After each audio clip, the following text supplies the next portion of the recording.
you let one ant stand up to us, then they all might stand up. Those puny little ants outnumber us 100 to 1. And if they ever figure that out, there goes our way of life. It's not about food. It's about keeping those ants in line. That's why we're going back. Does anybody else want to stay? Let's ride!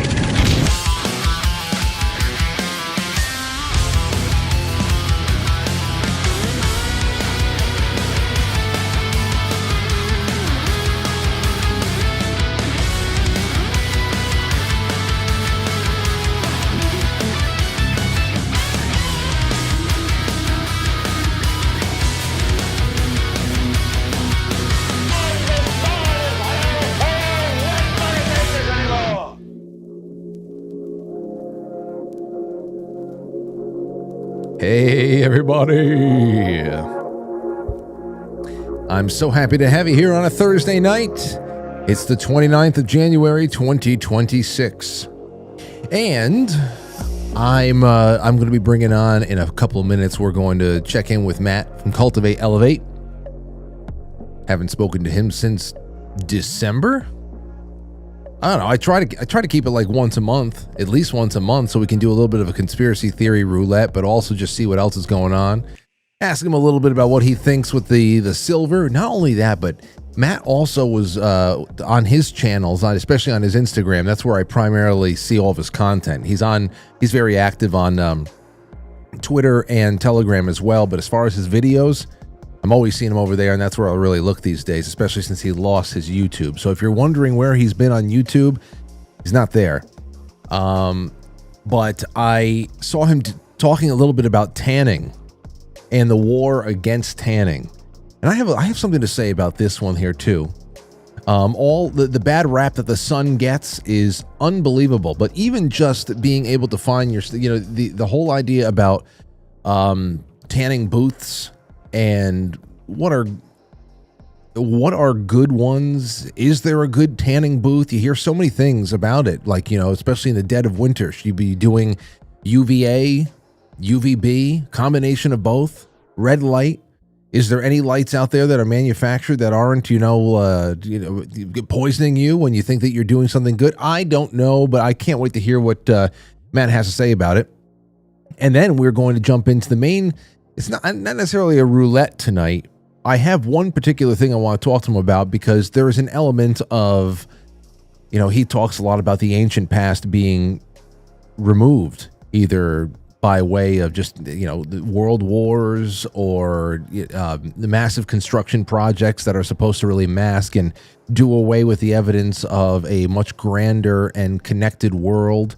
And also the evidence of things like giants and mythical creatures and all of that stuff. Well, we have one tonight, and that is the mystery of the Plain of Jars in Laos that I've had on the back burner for a while. I said, you know what, I want to see what Matt has to say about this, and we'll get around to that in a few minutes when he hops in. Should be in soon. For those of you who are out there and you're going to be hanging out tonight, tonight we're doing and welcome Badlands. See all my friends at Badlands. I know that the lighting in here is a little weird. I've cut down on a lot of desk lighting tonight because something is wrong.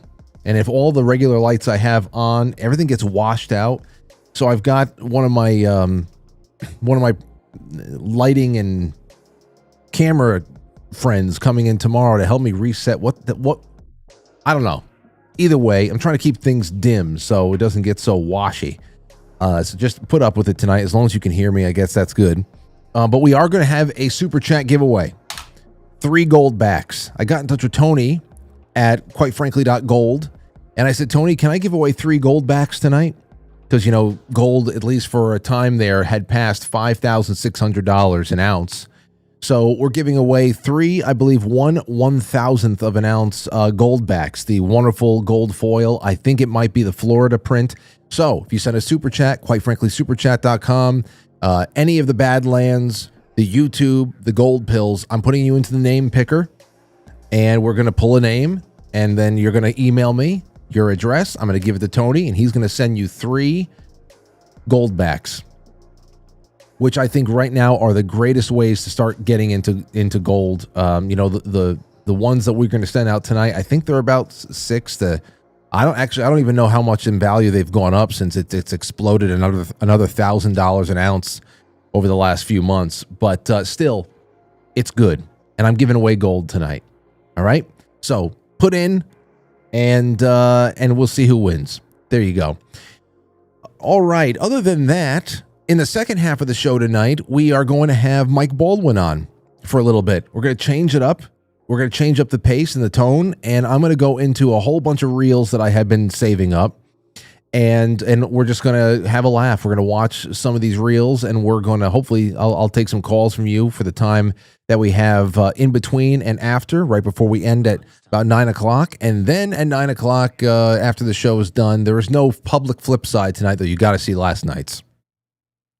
There's no public flip side tonight because it is the Ready Player One book club finale, which I can't wait. This was such an awesome book. This was such a great book. And if you ever want to catch up on any of the book clubs, sponsors get full access to the entire archive. Some of them are public, but they're all kept private now. So you can always go through these sessions, read along to the old sessions, and it's just like you're there. And now in February, we're going to watch this together in the first week of February. So jump in for the film club. We watch it together. It's not just an assigned movie. We watch it in a private stream on pilled.net. So more reason to become a sponsor of the show. $5 a month, you get hundreds and hundreds of dollars worth of value back. I give it all. And wait until you see what I have ready for you in February for all new signups too. That's coming soon. All right. Here's a couple of things for you as far as just random news. A man posing as an FBI agent tried to set free Luigi Mangione. Okay? Posed as a FBI, as a Fed to go to jail and get Luigi Mangione out. This is what I was saying before. If I believe that MSNBC would change the kind of, facial structure of this latest guy that got himself killed out there in Minnesota when he was confronting feds. Because I think MSNBC would have a motive to doing that. You're talking about these major networks. They are in the business of changing people's skin tones, making somebody lighter, making other people darker, fatter, whatever the hell it is. They want to find a still frame that makes somebody look sick so they can, bring on some hack doctor and diagnose someone from 5,000 miles away. Whatever the hell it is. So it makes perfect sense to me that they would take this latest guy that got killed in Minnesota versus ICE and try to doll him up a little bit, because I think they know that their audience, there's a good part of their audience that does not care about a person's criminal intent or whatever the hell else. If they're cute, they get a pass. The fact that somebody is willing to ruin their life to try to get Luigi Mangione out from jail, a Minnesota man, which makes it even more astounding. Allegedly showing up at a New York federal jail, claiming to be FBI, and saying he had a court order to release an inmate. The man, Mark Anderson, when asked by personnel at the Metropolitan Detention Center in Brooklyn for his credentials, produced a Minnesota driver's license.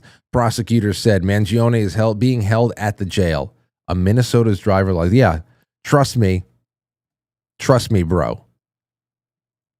That's it. Now, of course, he went to jail for allegedly assassinating a healthcare executive. And whereas you can say on the executive level throughout the healthcare industry, rabbit ears on it, like our buddy Matt, who's showing up any second, would put on things, the healthcare industry, especially when you go talking about insurance, there's a greater threat out there that you have to think about when it comes to healthcare, and it's people like Melinda over here, a healthcare worker or former healthcare worker at VCU Health, where she posted a series of videos encouraging people to inject ICE agents with succinylcholine. I don't even know how to say it. A temporary paralysis drug, and to spray poison on them. She also encourages women to go on dates with agents and drug their food. Okay, now here is just a little bit. I want you to... At least scare tactic. All the medical providers, grab some syringes with needles on the end. Have them full of saline or succinylcholine, whatever. That will probably be a deterrent. They're so fucking stupid in their evil. And again, now she's jobless, thank God.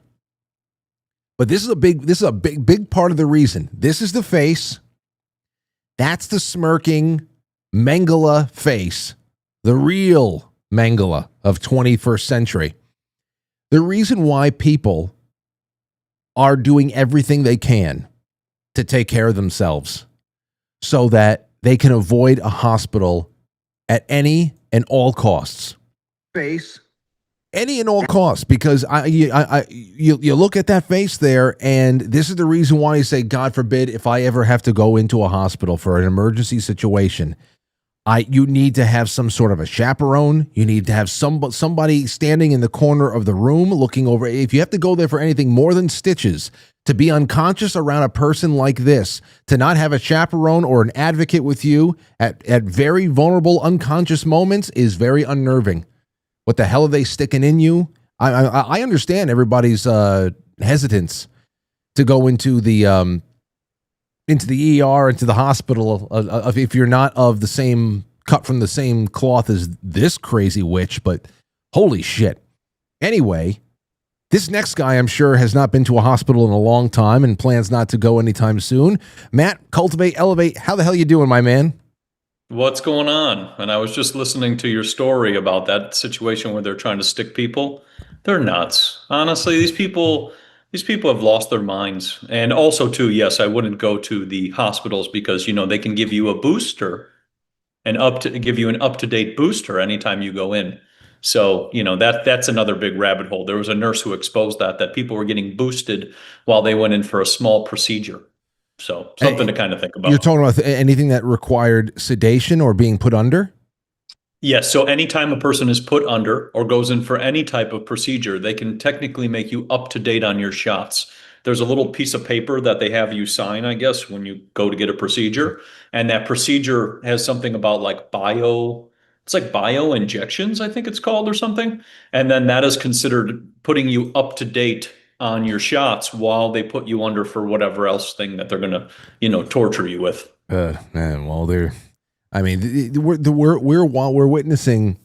Now you could say, oh, well, these people are just doing this. It's performative. They want clicks and views, and they feel like they're getting.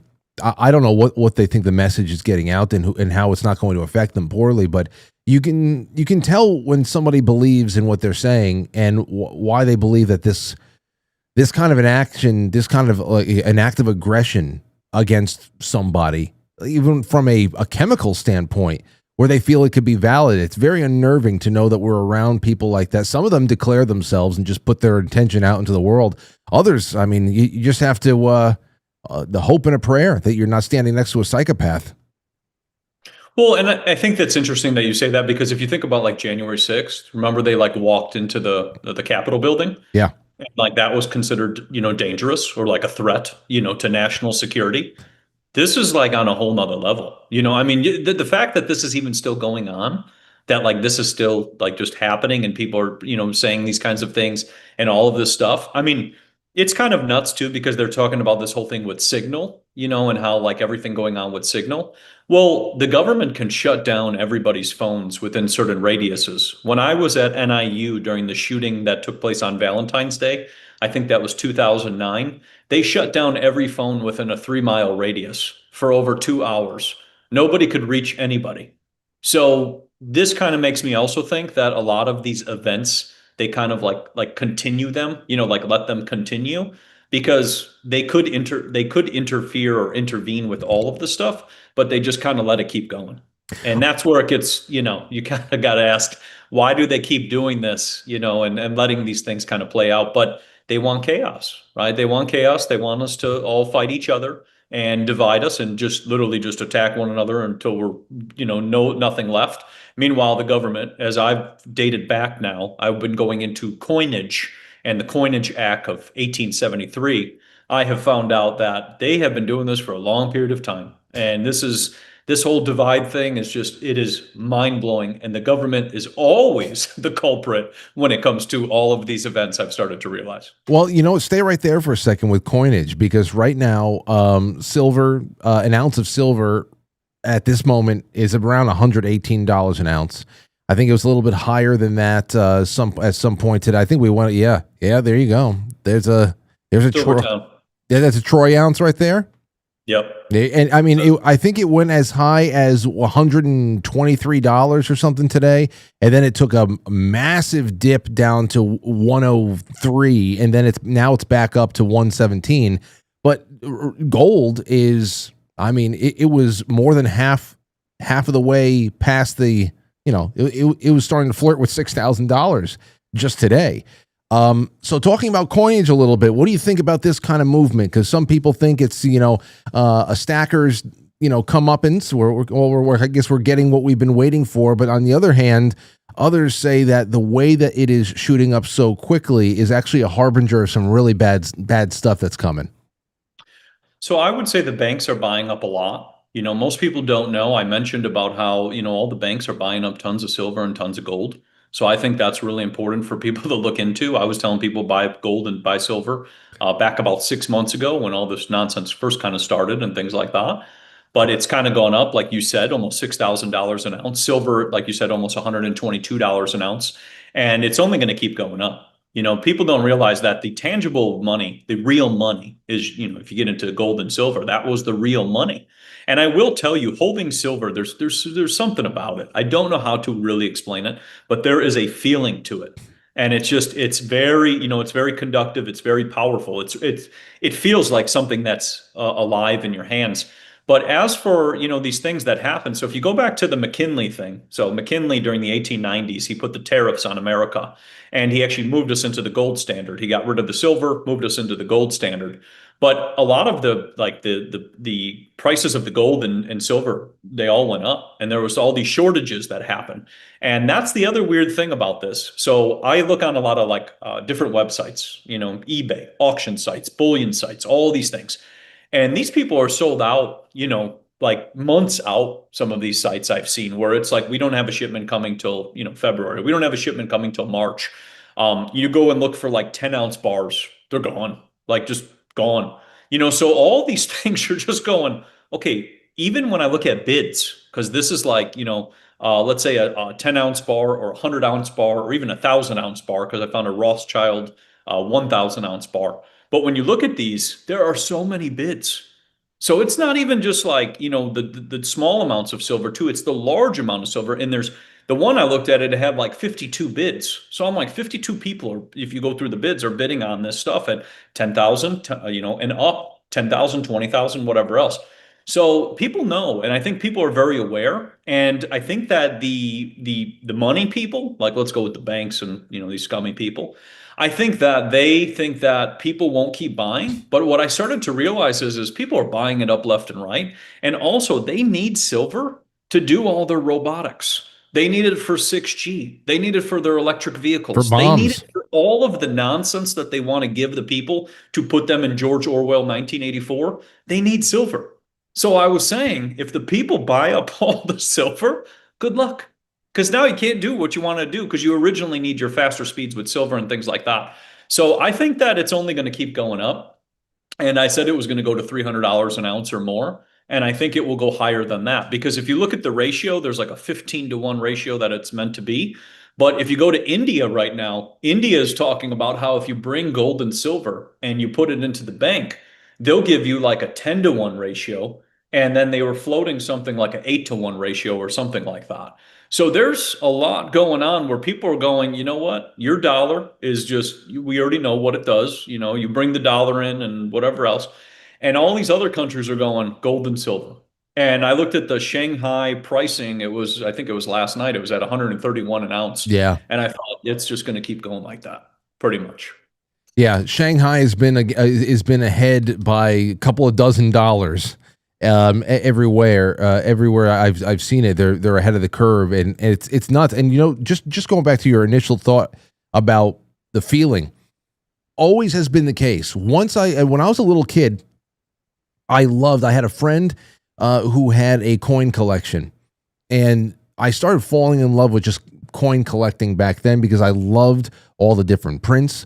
I loved how they were tangible pieces of a distant past. It's almost like a time traveling item that has gone through so many different places and so many transactions, both good and evil. Who the hell knows where it's been? I love the Indian head pennies and everything. All these things that you don't see though. Whenever you stumbled upon just even a Betsy Ross every once in a while, that you would get it in change, you say, "Oh wow, this is different." And the one thing I started realizing, that you don't see this anymore, because who even gets change anymore, is that when you look down in your hand, there would be out of all the quarters and dimes that you given in change, every once in a while in the 90s and the early 2000s, there would be that one coin that would stand out from all the rest, and it would be that 1963 quarter or something like that. And it stood out because it just shined different. And then you held it up against something else that was 1965 and later. And there was just a weight to it. And I couldn't even tell you, perhaps there is an actual density, but like you said, there was almost like a different type of gravity that was generated around that coin, because I don't know, there is a different kind of energy that's connected to the silver, no doubt. So do you remember the Egyptian pharaohs? They used to carry those rods in their hands. Yes. I think that has something to do with silver, because I've been messing around I have uranium. I told you about, I collected all these uranium stones. And what's interesting is those will charge during the full moon. You can actually feel the electricity during the full moon with uranium. When you hold it in your hand, it'll pulse around the full moon, and it syncs exactly to the moon cycles. This is some crazy stuff that I've been going into. But what's weird about uranium, when you're finding uranium stones, some have gold on them, and then some have silver on them. The ones with the silver are very calming, and it's like a calming energy, and very focused. It makes you very focused. The ones with the gold, it's almost like you drink a cup of coffee. Like that's how your cells feel. So if you think about, like you just said, the reason they're like standing out, it's like internally your soul is seeing these materials and knows that like this is much deeper, like there's a much deeper connection to this rather than just it's a piece, a piece of coin or whatever else.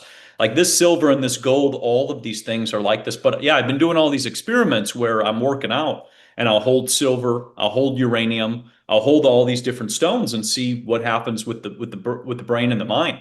And it's interesting because it's like an entirely different pre-workout because of the frequency and resonance that comes off of this.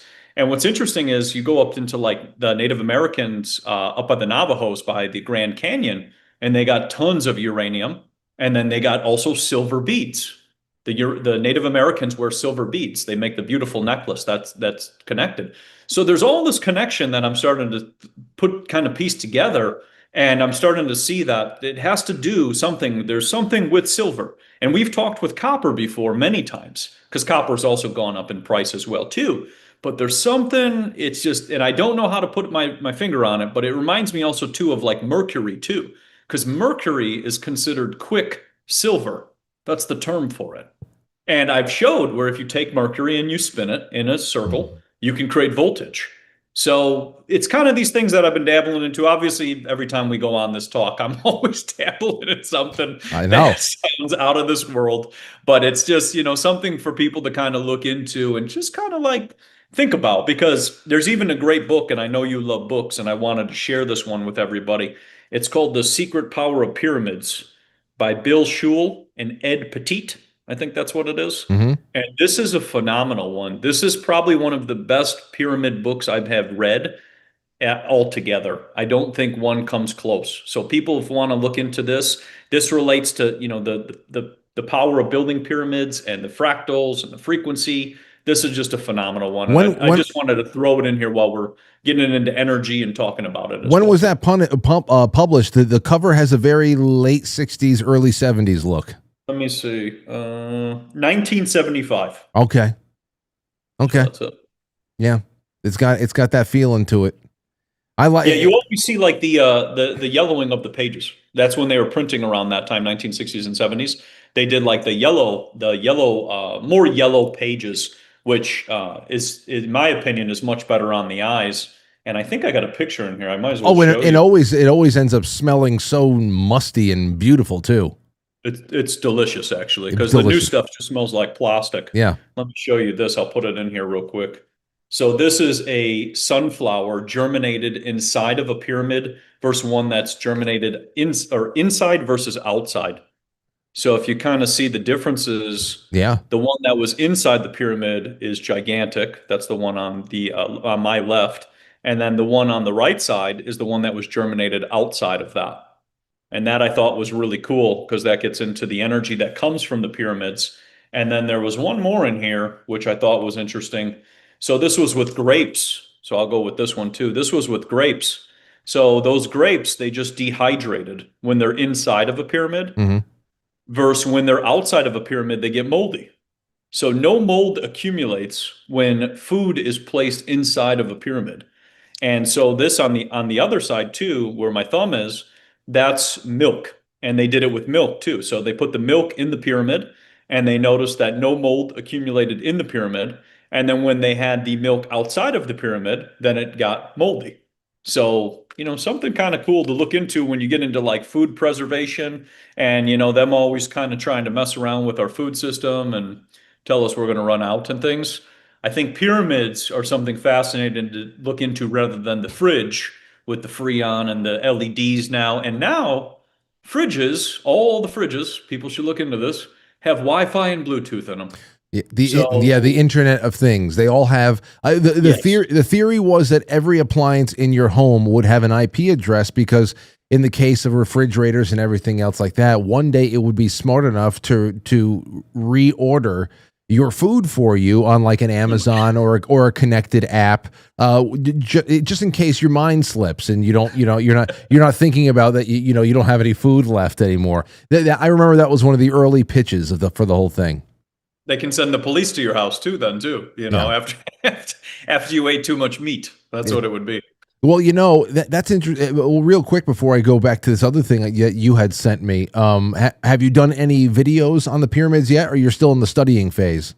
No, I'm actually just finishing up this book because I was adding some information to my book. But okay. I actually plan to do some testing. I actually got some, if you want to get really cool, I got some radium water jugs. Oh. There's some that actually have radium in them, and I've tested them, and the Geiger counter is off the charts. And next I'm going to do some tests with that. But I did a test with the banana.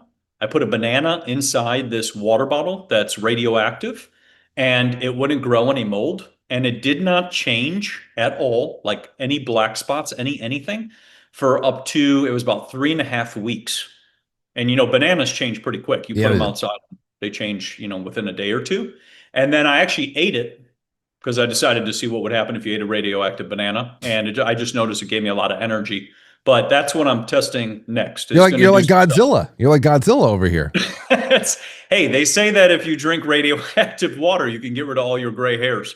So listen, we're trying everything because I'm turning into, the Superman kryptonite soon, or Godzilla, like you said. Yeah, man, I get that here too. My daughter asked me, Daddy, why are you getting gray hairs? I said, because I'm getting old, Aurora. She goes, you're getting old?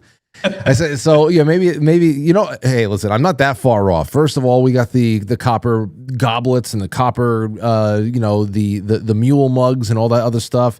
We have, I've been stacking silver, and the Aurora plays with silver coins all the time. I'm always flipping coins and stuff. So, but I have not gone into the uranium yet. You did say something before about how there is a calming element to it. Well, there's one guy who's probably feeling very calm right now, and it's this man right here. This man right here, I know that you know him. His name is, what is his name? David Bateman. Mm-hmm. He just bought $1 billion. $1 billion. That's 12.69 million ounces of silver. And the reason why he told everybody in an X post was that the global monetary system is about to collapse. The biggest credit bubbles in history is soon going to pop of 300 trillion. There's no way the U.S. can refinance its $28 trillion in maturing treasuries in the next 4 years without an obscene amount of printing. Trump tariffs are hastening the collapse, and it's by design. Gold and silver are the only meaningful life raft. Physical possession is everything. The whole world right now is a sophisticated game of musical chairs. The chairs are precious metals. He is not a big believer in crypto. He thinks it's a psyop whose purchase will have no chair when the music stops.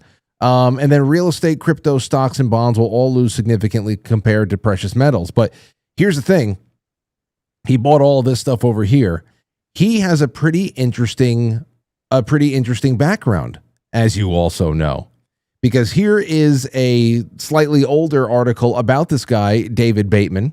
A tech founder quits after sending anti-Semitic, anti-vaccine email to prominent Utah figures. David Bateman, founder of Entrata and a major donor to the Utah GOP, sent the conspiracy theories to Governor Spencer Cox, Utah Jazz owner Ryan Smith, and many others. And he had some pretty interesting things to say. Of course, he said, listen, it's not about my hatred of the Jews. I have many close friends who are Jews. But of course, they tried to make him into an anti-Semite, and he's warning about how the whole world is being, pushed into a global totalitarian state, and that there are very little places to run to get away from this stuff. And part of that was all of the mandates and the compliance testing that we got from 2020 until about 2022. It was really hardcore. Now the waters have kind of receded a little bit, but still, there's that. He even said, he went after the Pope and the Vatican and everything. Yeah, he went hard on that. And I think that's important for him to say that, because when you get into all of the, the bullet points that you showed with what he said, those things are perfectly spot on. I've been going into looking at the Coinage Act of 1873, and that's where the United States government changed us from the silver currency to the gold currency because they just felt like it. And that's pretty much just how it went down. And then all the other countries who were on silver, like India, Asia, South America, all these places, all their currency went to nothing. So this is what we're dealing with on the regular basis. And he's a legend for buying all that and saying all those things, because we all know that all those boosters and all that poison that went into the people, even that guy, I think it's the comedian of Dilbert, I think it was. Scott Adams. He took all that stuff. He ragged on people. He's gone, and many people are gone from that. And the thing is if we get into the government, which is completely useless, there has been no lawsuits, legislations, rules, anything against any of these companies. So they literally got a free pass of just culling the population. And he said depopulation. And then when you get into the anti-Semitic thing, because that's always the most common phrase that everybody uses, like G. Edward Griffin said as well, too. But, Henry Ford wrote about this in the 1920s. This country has been taken over by the tiny hats for a long period of time. And they came over in 1492 with Christopher Columbus, who was also a tiny hat. There were 300,000 of them who came over to America. They were the ones who also took out the Native Americans when you get into who was taking out the Native Americans. And they were also the slave owners.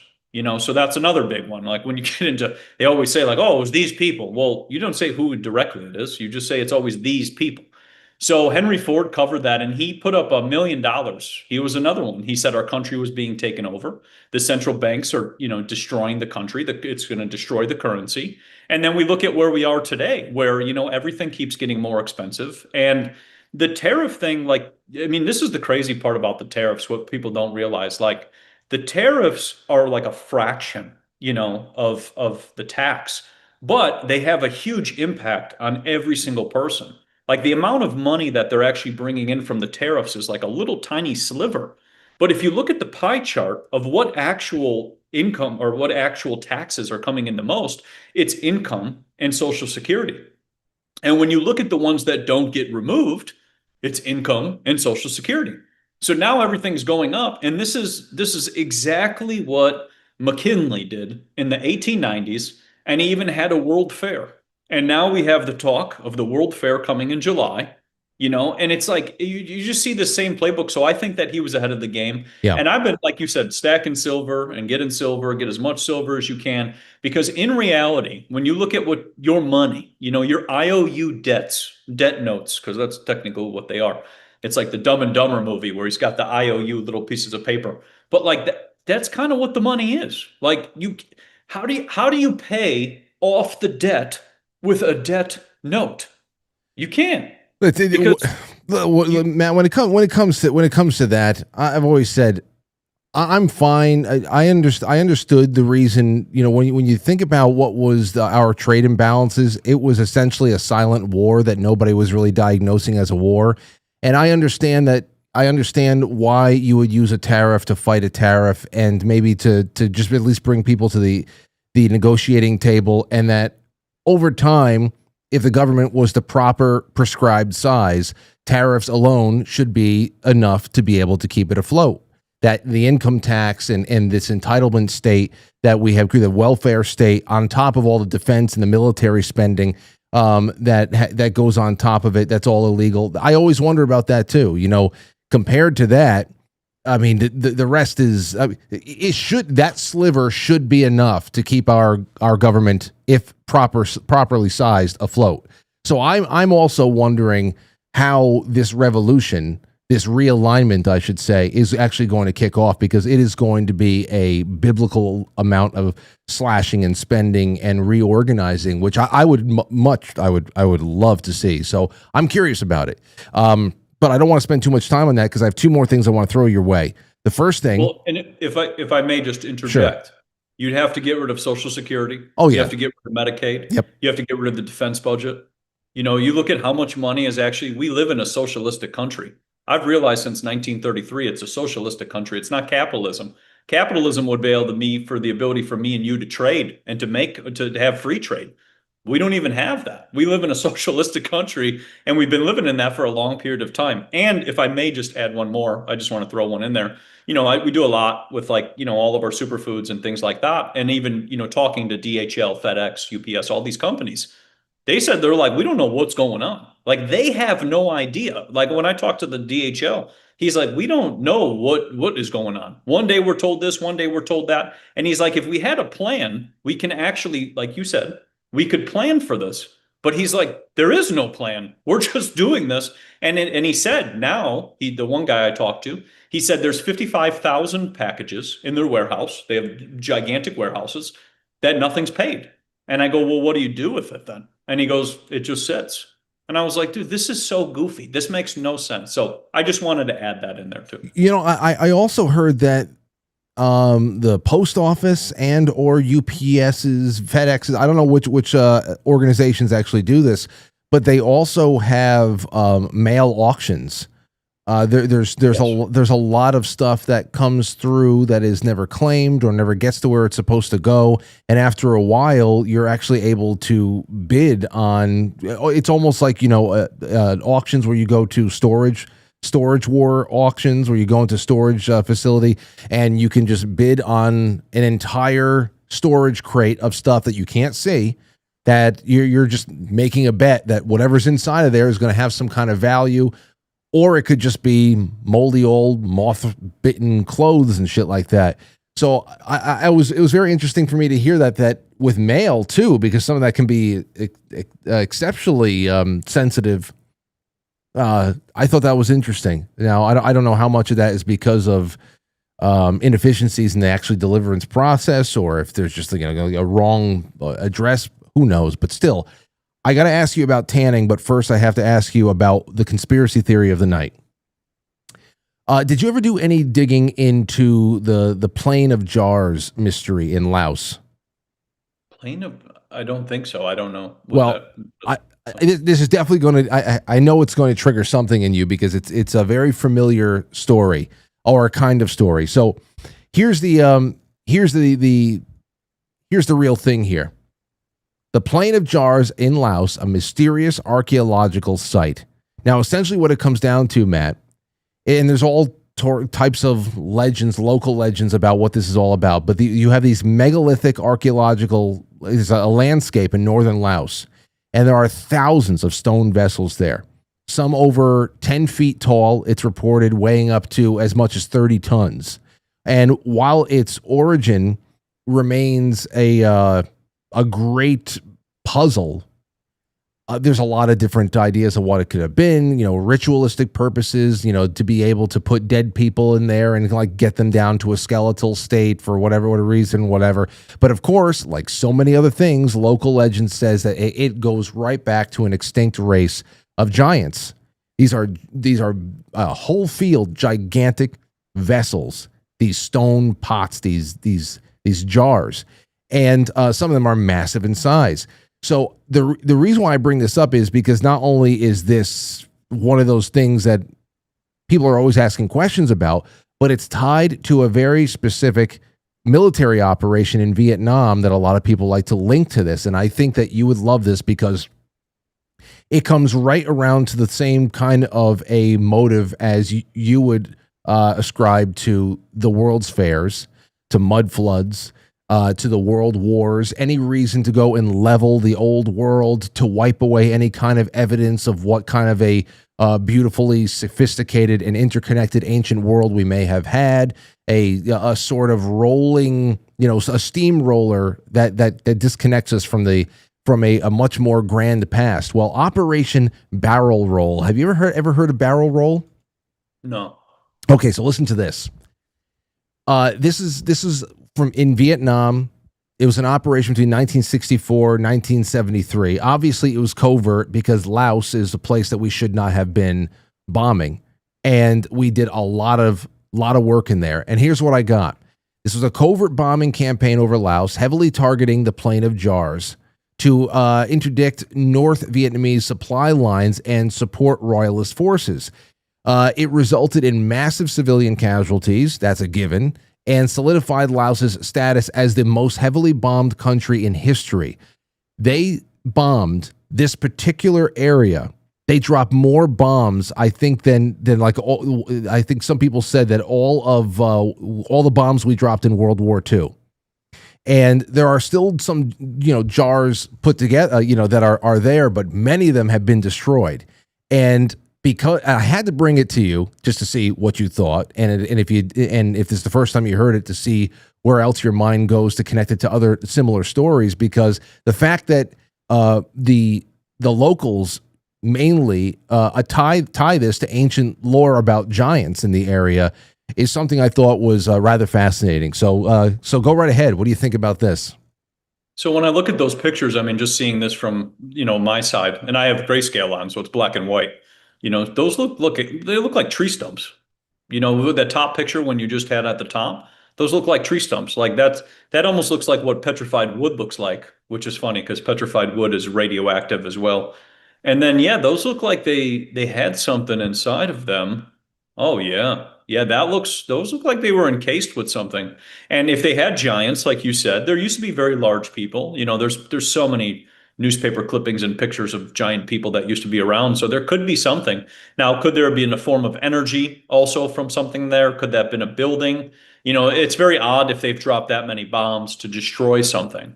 That's the same thing they did with Hiroshima and Japan. They just firebombed them to nothing because a lot of the old world buildings were there. And then same with Dresden, they did the same thing. So to me, it looks like they were trying to eliminate something. And that's our reset, so people are aware. This is what they do. They've reset places, even the Middle East. That's what they invaded the Middle East for. But yeah, those look crazy. I'm going to have to look into this because those are massive for whatever it may be. This is the one thing about the old world. I sit there and think about like who crafted that stuff. I know. Like this is the craziest part. Like even the buildings, the cathedrals. Nobody sat with hammer and chisel making these cathedrals. Like it doesn't make any sense. But somebody could craft the earth. And I think that is something that just is like mind blowing to make that jar, like that you just showed me that picture, that jar, to craft the earth and to maybe do alchemy or something to create something like that. Because I don't think, like, the more I've gone into these old books, there's no building. I found this old book from the 1850s that was published in Germany, because I collect a lot of German books. But I found this old book, and it shows like the architecture and how these things, like almost like a CAD drawing or like a 3D like scan of the buildings. And I thought, how would you have this? It's almost like somebody like could like we were saying could craft these things rather than just building them, because they always say like these materials came from, 500 miles or 5,000 miles away on a ship or whatever else. That's the part that never makes any sense. And the more I've gone into alchemy of turning like lead into gold and turning different materials into different materials, that is also something I think about where all the gold and silver and these things have came from.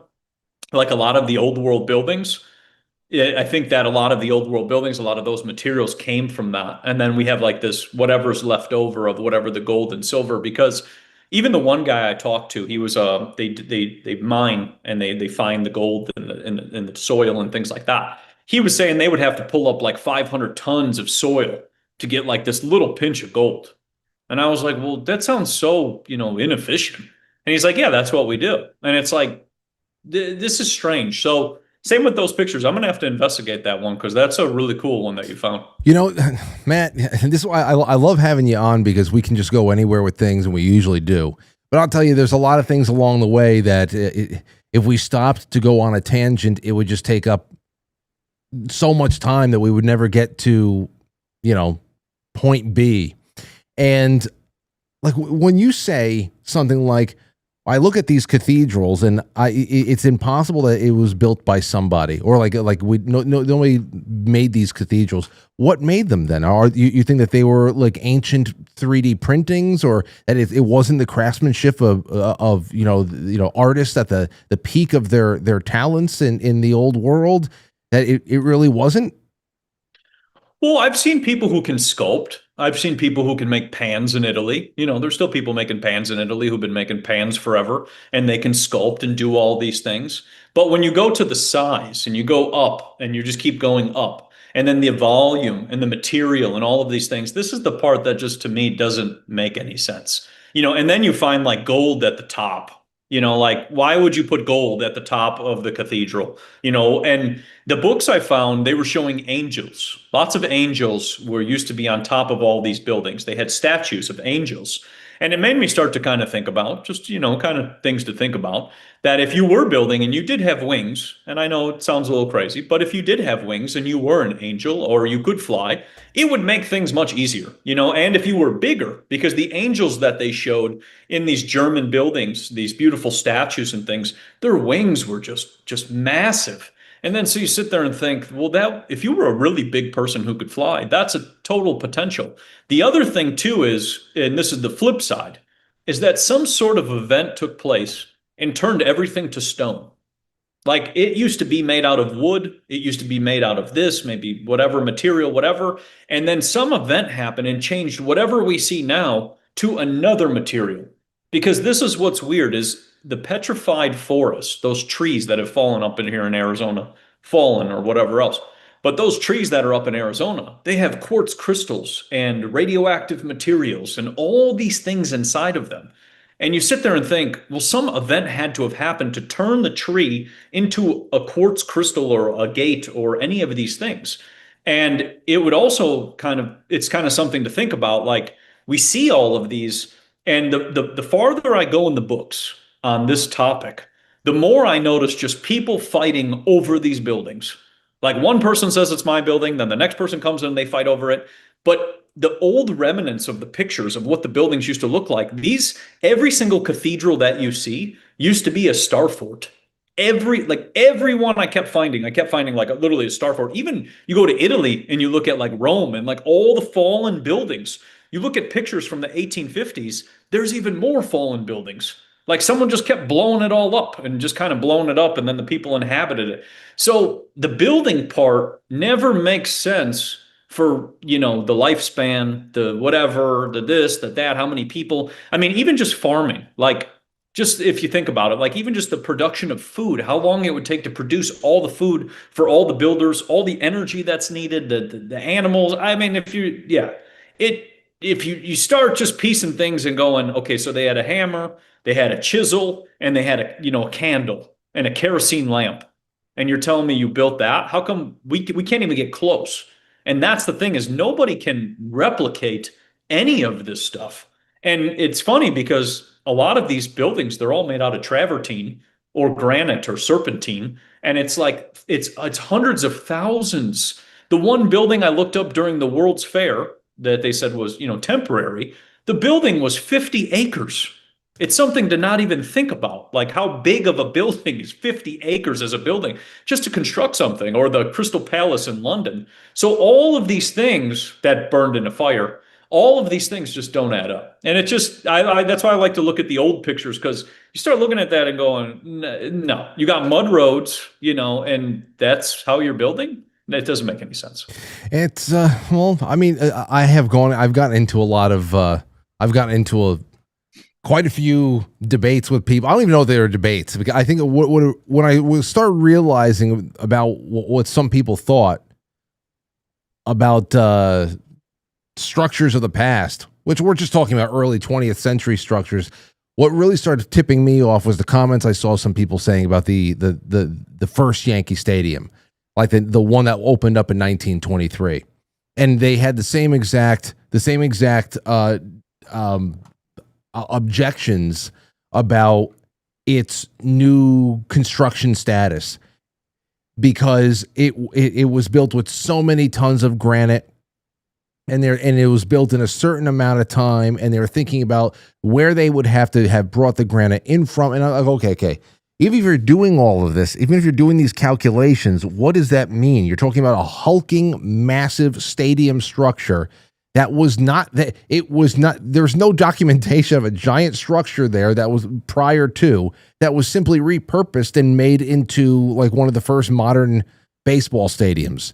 So I don't get. There were some people who said that I don't know if you're on this level, that the Empire State Building and the Chrysler Building were not 20th century construction projects, that they were much older. And if I just don't even know what to do with that statement, because it's very easy to witness a modern Art Deco skyscraper raising from the ground in the 1920s into the 1930s. So I don't know if you can illuminate me on where people are coming from when they say something like that. So the skyscraper one, actually, I have seen pictures where they were saying that one was already there. The weird stuff about the New York situation, or even New York City, is a lot of those buildings. I got pictures from the 1800s where there's just no people walking around, but all the buildings are already there. So that's the part that this is very strange, right? Like there have been multiple resets, and it makes me wonder, how many resets have people gone through? Like there is a song based out of New York. It's called the New York Mud Flood. It's literally a song that they sung, that they taught children to sing. The New York Mud Flood, where the mud comes to, and flows. Who would teach themselves, like who would teach kids a song like that?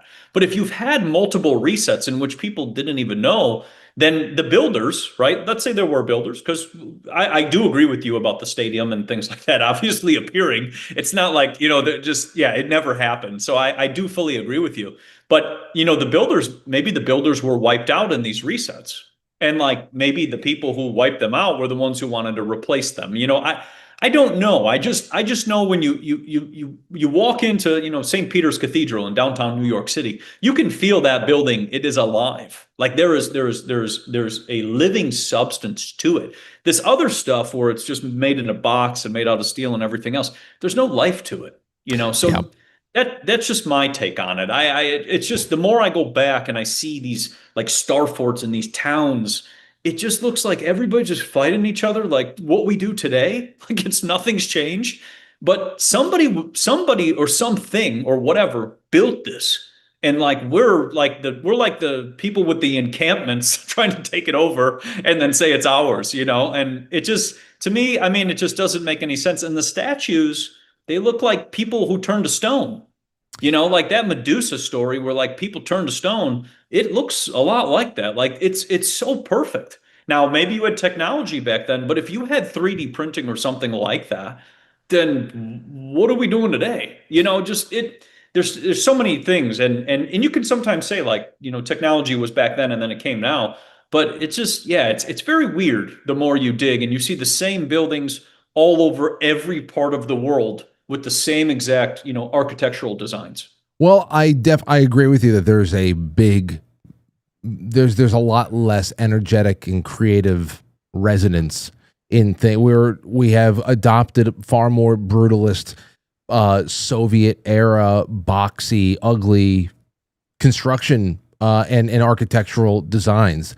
I feel like that we have that very beautiful artistic ornate the potential within us, and it's just not in demand, and it's all about efficiency, and it's all about blockiness and very sterile postmodern designs. I think it's just where we are as a culture. I think like so many things, the culture and the politics, the culture and the architecture, all that kind of goes hand in hand, and we are certainly not as far as Western civilization goes, we are certainly not a people as diverse as we are with all of our ethnic backgrounds in Europe and all that stuff, these ancient places.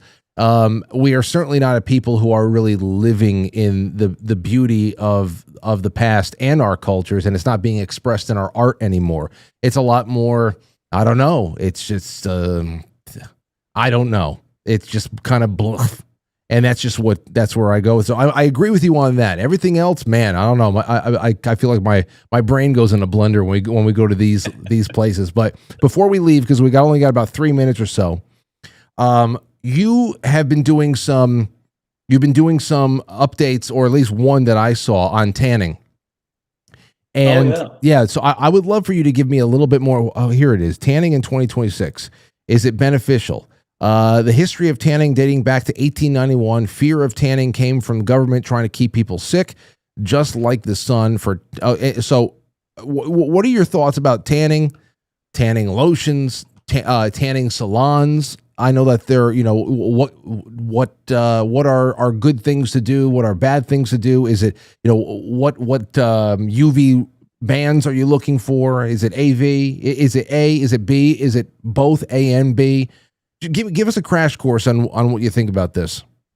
So yeah, the tanning thing dates back to about 1891 with Kellogg's, the cereal maker, making the first tanning bed because he was trying to figure out a solution to diabetes, which is funny because his cornflakes was causing diabetes. But anyways, as long as people weren't masturbating, though, you knew that and that aspect of it, right? What? About the cornflakes and what Kellogg hoped would be anti-masturbation. Oh yeah, I've heard this. Yeah, it was like to lower. Yes. Yeah, there was he was trying. He was trying. You can't fault the guy. He's a very weird individual. That's for sure. It's a very strange individual. But yeah, when you go back into the tanning beds, back before the Rockefellers took over our current medical system, people used to sunbathe all the time. They were put in front of the sun. They were put in front of different colors of glass. They were put in front of tanning beds, UV bulbs. People can look into vintage UV bulbs from the 1900s to the 1940s. Those can be very beneficial. And then, yeah, if the government is spraying your skies by you because they always want to create winter storms, you can go to your local tanning salon and you can just go with the most generic beds. These new ones now, I don't know what they even got. They got it's like techno. It's like techno. It's like you're in a club in these new beds. But you want like the old original bulbs. And if you're going to be tanning, you want to do a little bit of tallow, or you want to do organic shea butter or organic mango butter. Now, they're going to fear you into that it's going to destroy your skin and all this other stuff. But your skin is your diet. That's all it really comes down to. Your diet is what shows through your skin. So if you don't take care of your skin, then your skin is just going to fall apart. And this is why when people did an example, like what about the people in Florida, they get like they've been tanning too much. Well, they're not eating healthy. And then they're laying at the beach, for 10 hours a day. So their skin is not going to be as good as it should be because they're not getting any collagen. So you can do things like raw eggs, raw cream, raw butter, Those are phenomenal for your skin. Pearl powder, as always, we've talked about it a billion times. But raw cream, raw butter, raw eggs, all phenomenal. And yeah, the whole thing is that during about, I think it was 2010, Obama put a tanning tax on, and they were trying to get rid of the tanning beds because it pretty much, in my opinion, competed with their Obamacare and socialistic health insurance policies. Because what people don't know is that when you used to have health insurance before Obamacare, you would get a discount if you were healthy. So you'd actually get a discount on your bill. After Obamacare came, they got rid of the discount on, for you being healthy. And when you get into tanning, it's very beneficial. And if you go through the comments, it's funny on that post and the other one I did too as well, you see all the people who literally they're like, I've been going tanning and I feel great. And this is just, once again, it's like these things that have been taken away from us so that we remain, it's just weak and feeble. And during the winter time, if you can't go on a vacation, because that's not always feasible, you can just go tanning for the winter months until the sun comes back and you can feel great. And the whole reason people get crazy, just so they're aware during the winter season, is because when they spray the skies, they block the UV. That's pretty much what happens. The UV goes to zero. And they even do it in Arizona as well, too. But the clear lacquer that they spray is the one that blocks the UV. And I actually have a light machine coming soon where I'm actually going to start showing all of the spectrums and how they are changing when they spray the sky versus when they don't. And all these different things I'm going to show soon, too, as well. About the spectrum, I mean, I remember this back in college. I had a spot of vitiligo that had popped up right around my my jawline over here. And I said, what the hell is that? It started freaking me out and all that stuff. So I went to the dermatologist and all that stuff. And I didn't want to take pills or anything else. But what he did suggest was I can go into the light box. And I forget what the hell, I think it was a UVB. They said that, well, listen, if you go to a tanning salon, they only do UVA or something else, something like that. It penetrates more deeply, and you want to get into UVB and all.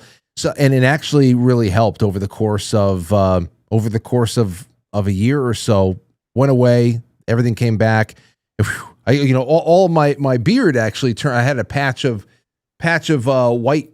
All my hair never came back, but at that point I was like, fine, as long as the skin is fine, I'll take a little white patch of hair, and now you wouldn't even notice because I'm just white all over the place. But anyway, I understand what this is all about, and I went for our show tonight. I went on to the internet, I went onto Google, and I was just researching the difference between UVA, UVB, just so I can remember which band I was looking for when I was getting that treatment done. And just what came back at me was incredible. Every answer I got was connected to what kind of cancer the light causes. Listen to this. I had to take this passage. UVA rays have longer wavelengths, penetrating deeply to cause premature aging, wrinkles, and long-term skin cancer risks. I'm like, I didn't ask about side effects. I just asked, I said, what's the difference between UVA and UVB?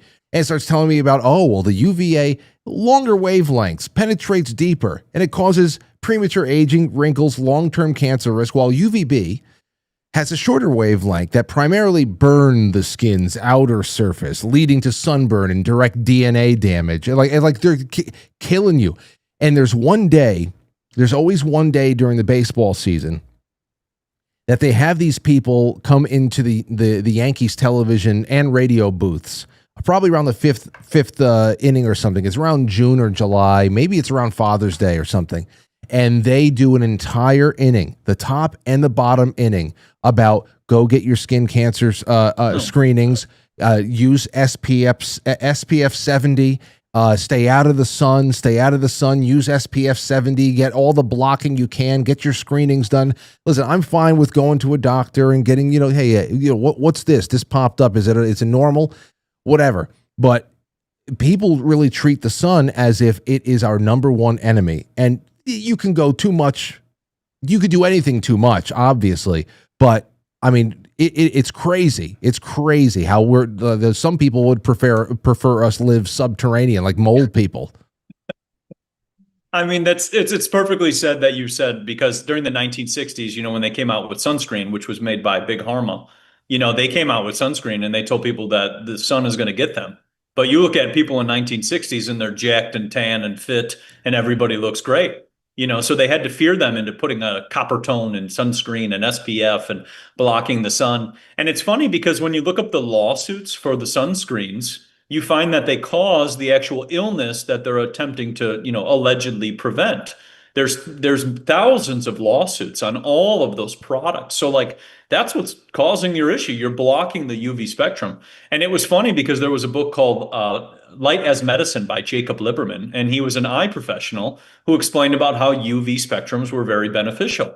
And he debunked all of everything that you just said. And he said every professional, when he would try to like speak to them and inform them and whatever, they're like, we don't want to hear it. It's going to cause illnesses. And he's like, I'm literally showing you the data of how it's healing, like you said, the skin issues, blood issues, stomach issues, digestion issues, all these things.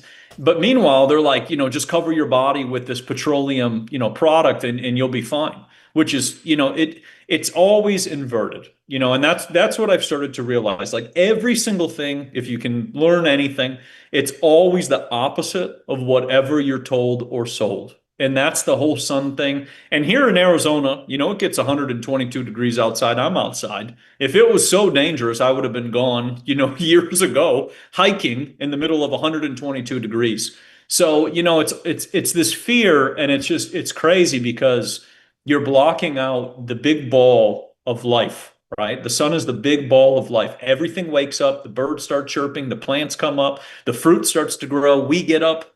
So it's like, it makes no sense that you would want to get rid of it and not have it and not let it hit your body. And if people want to take it, you can look this up to show the people, but they show a UV camera when people put sunscreen on. And it looks like they're just putting like petroleum jelly, like there's like black petroleum jelly all over their skin. And the UV camera shows how like it completely changes their skin so nothing gets into it. And that's, like you said, the fear, of just, once again, something that's just beautiful. And same with tanning. They had to get people away. And a lot of people told me, they're like, I stopped tanning because the government was putting out this stuff and then the taxes and these things. And that whole business was sabotaged. And I worked, if you want to laugh, at Palm Beach Tan. Oh, I believe for it. 2.5 years. What'd you say? I believe it. You look like the kind of guy that would just be at the front desk and just, so when do you want to come in? Tan Laundry. That's what it was. Gym Tan Laundry. At that time, everybody was Jersey Shore getting tan and jacked and everything else. But, the Palm Beach time, like that was a popular time. And then once those taxes and the fear of, oh, you're going to get this skin issue, and here's the biggest thing. You can look up, it's called Melanoma, Not a Sunshine Story. And it talks about radio frequencies causing the skin issues because the areas without the sun are the areas that are having these skin issues. So if the sun was dangerous, why are the areas without the sun the ones that are impacted? Good question. And I guess the last one I would just follow up with, because I see this popping up in several chat rooms now. We're live on about 7 different websites, and people are wondering. So, Matt, aside from doing your homework as to how cleanly and hygienic a facility is, because you go to a place, even if they got the right bandwidth, the bands of light and all that stuff, and you come home with impetigo or something because they didn't wipe down the booths or whatever.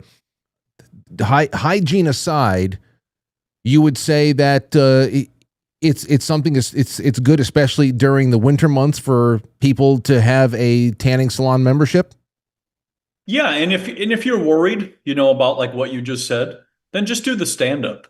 The stand up is the best. I mean, I used to do the stand up. That's probably my favorite, because you can just stand there and then you don't have really much to worry. And you're really not, like you said, if you touch something or whatever else.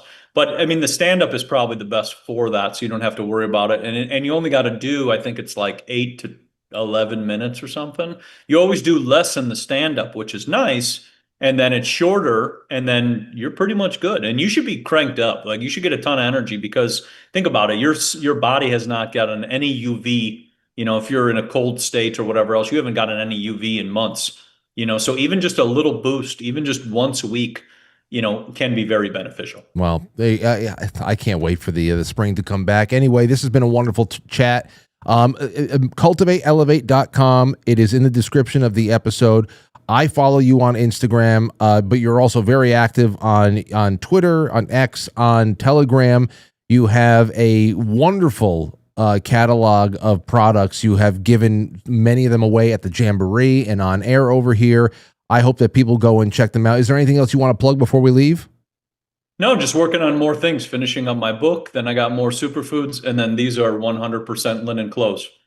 So, this is actually another thing that working on in the future as well, too, is all 100% linen clothes, sheets, and a whole bunch more. So there's a lot coming because I don't want people wearing plastic because it makes absolutely no sense to wear plastic all day. And then I got some really, really, really powerful superfoods on the way that I've been working on. And those are going to blow some minds. That's for sure. Well, I can't wait for you to have the first Cultivate Elevate meetup. That's going to be great.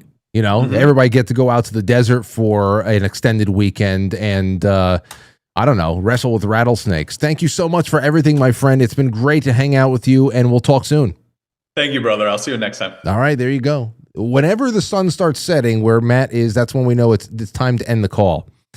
We keep him on from when the sun comes up. Well, the sun is already up, and then when it goes down. All right, it's 8:11. We have a few minutes until Mike Baldwin is calling in. Mike, I know you're probably out there watching. Give me a second. You'll know the cue. Lauren just texted me. So she said, let's go tanning this weekend. Let me tell you something about this. About with Lauren. She's overcome a lot. Physically. Especially. Waving emoji. Well, thank you, Stove. We're going to get to your super chats in a second. With her stomach and all the work that she's done with Jay. I mean, I've told you about Lauren. It's been a great week. Thank you for being a big part of it, Frank. Well, thank you, Jay Britz. I have told you guys all the work that Lauren has done with Jay since 2024, and the 12 years of really struggle with what we thought was just gastroparesis. But of course, there was a much more holistic reason for why she was having such a hard time with everything. And the one thing that Jay started figuring out is, he's researching very broad spectrum inflammatory response situations with Lauren, and trying to find a way to calm down that response to allow the body to not only heal again, but to also to reintroduce new foods and all that stuff. It's been pretty miraculous what has happened so far.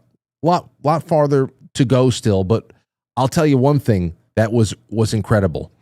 There's a lot of things about Lauren's day-to-day life that started to change. Things that she experienced that used to be so severe that started to becoming a lot more manageable. And one of the things was her ability to absorb the sun.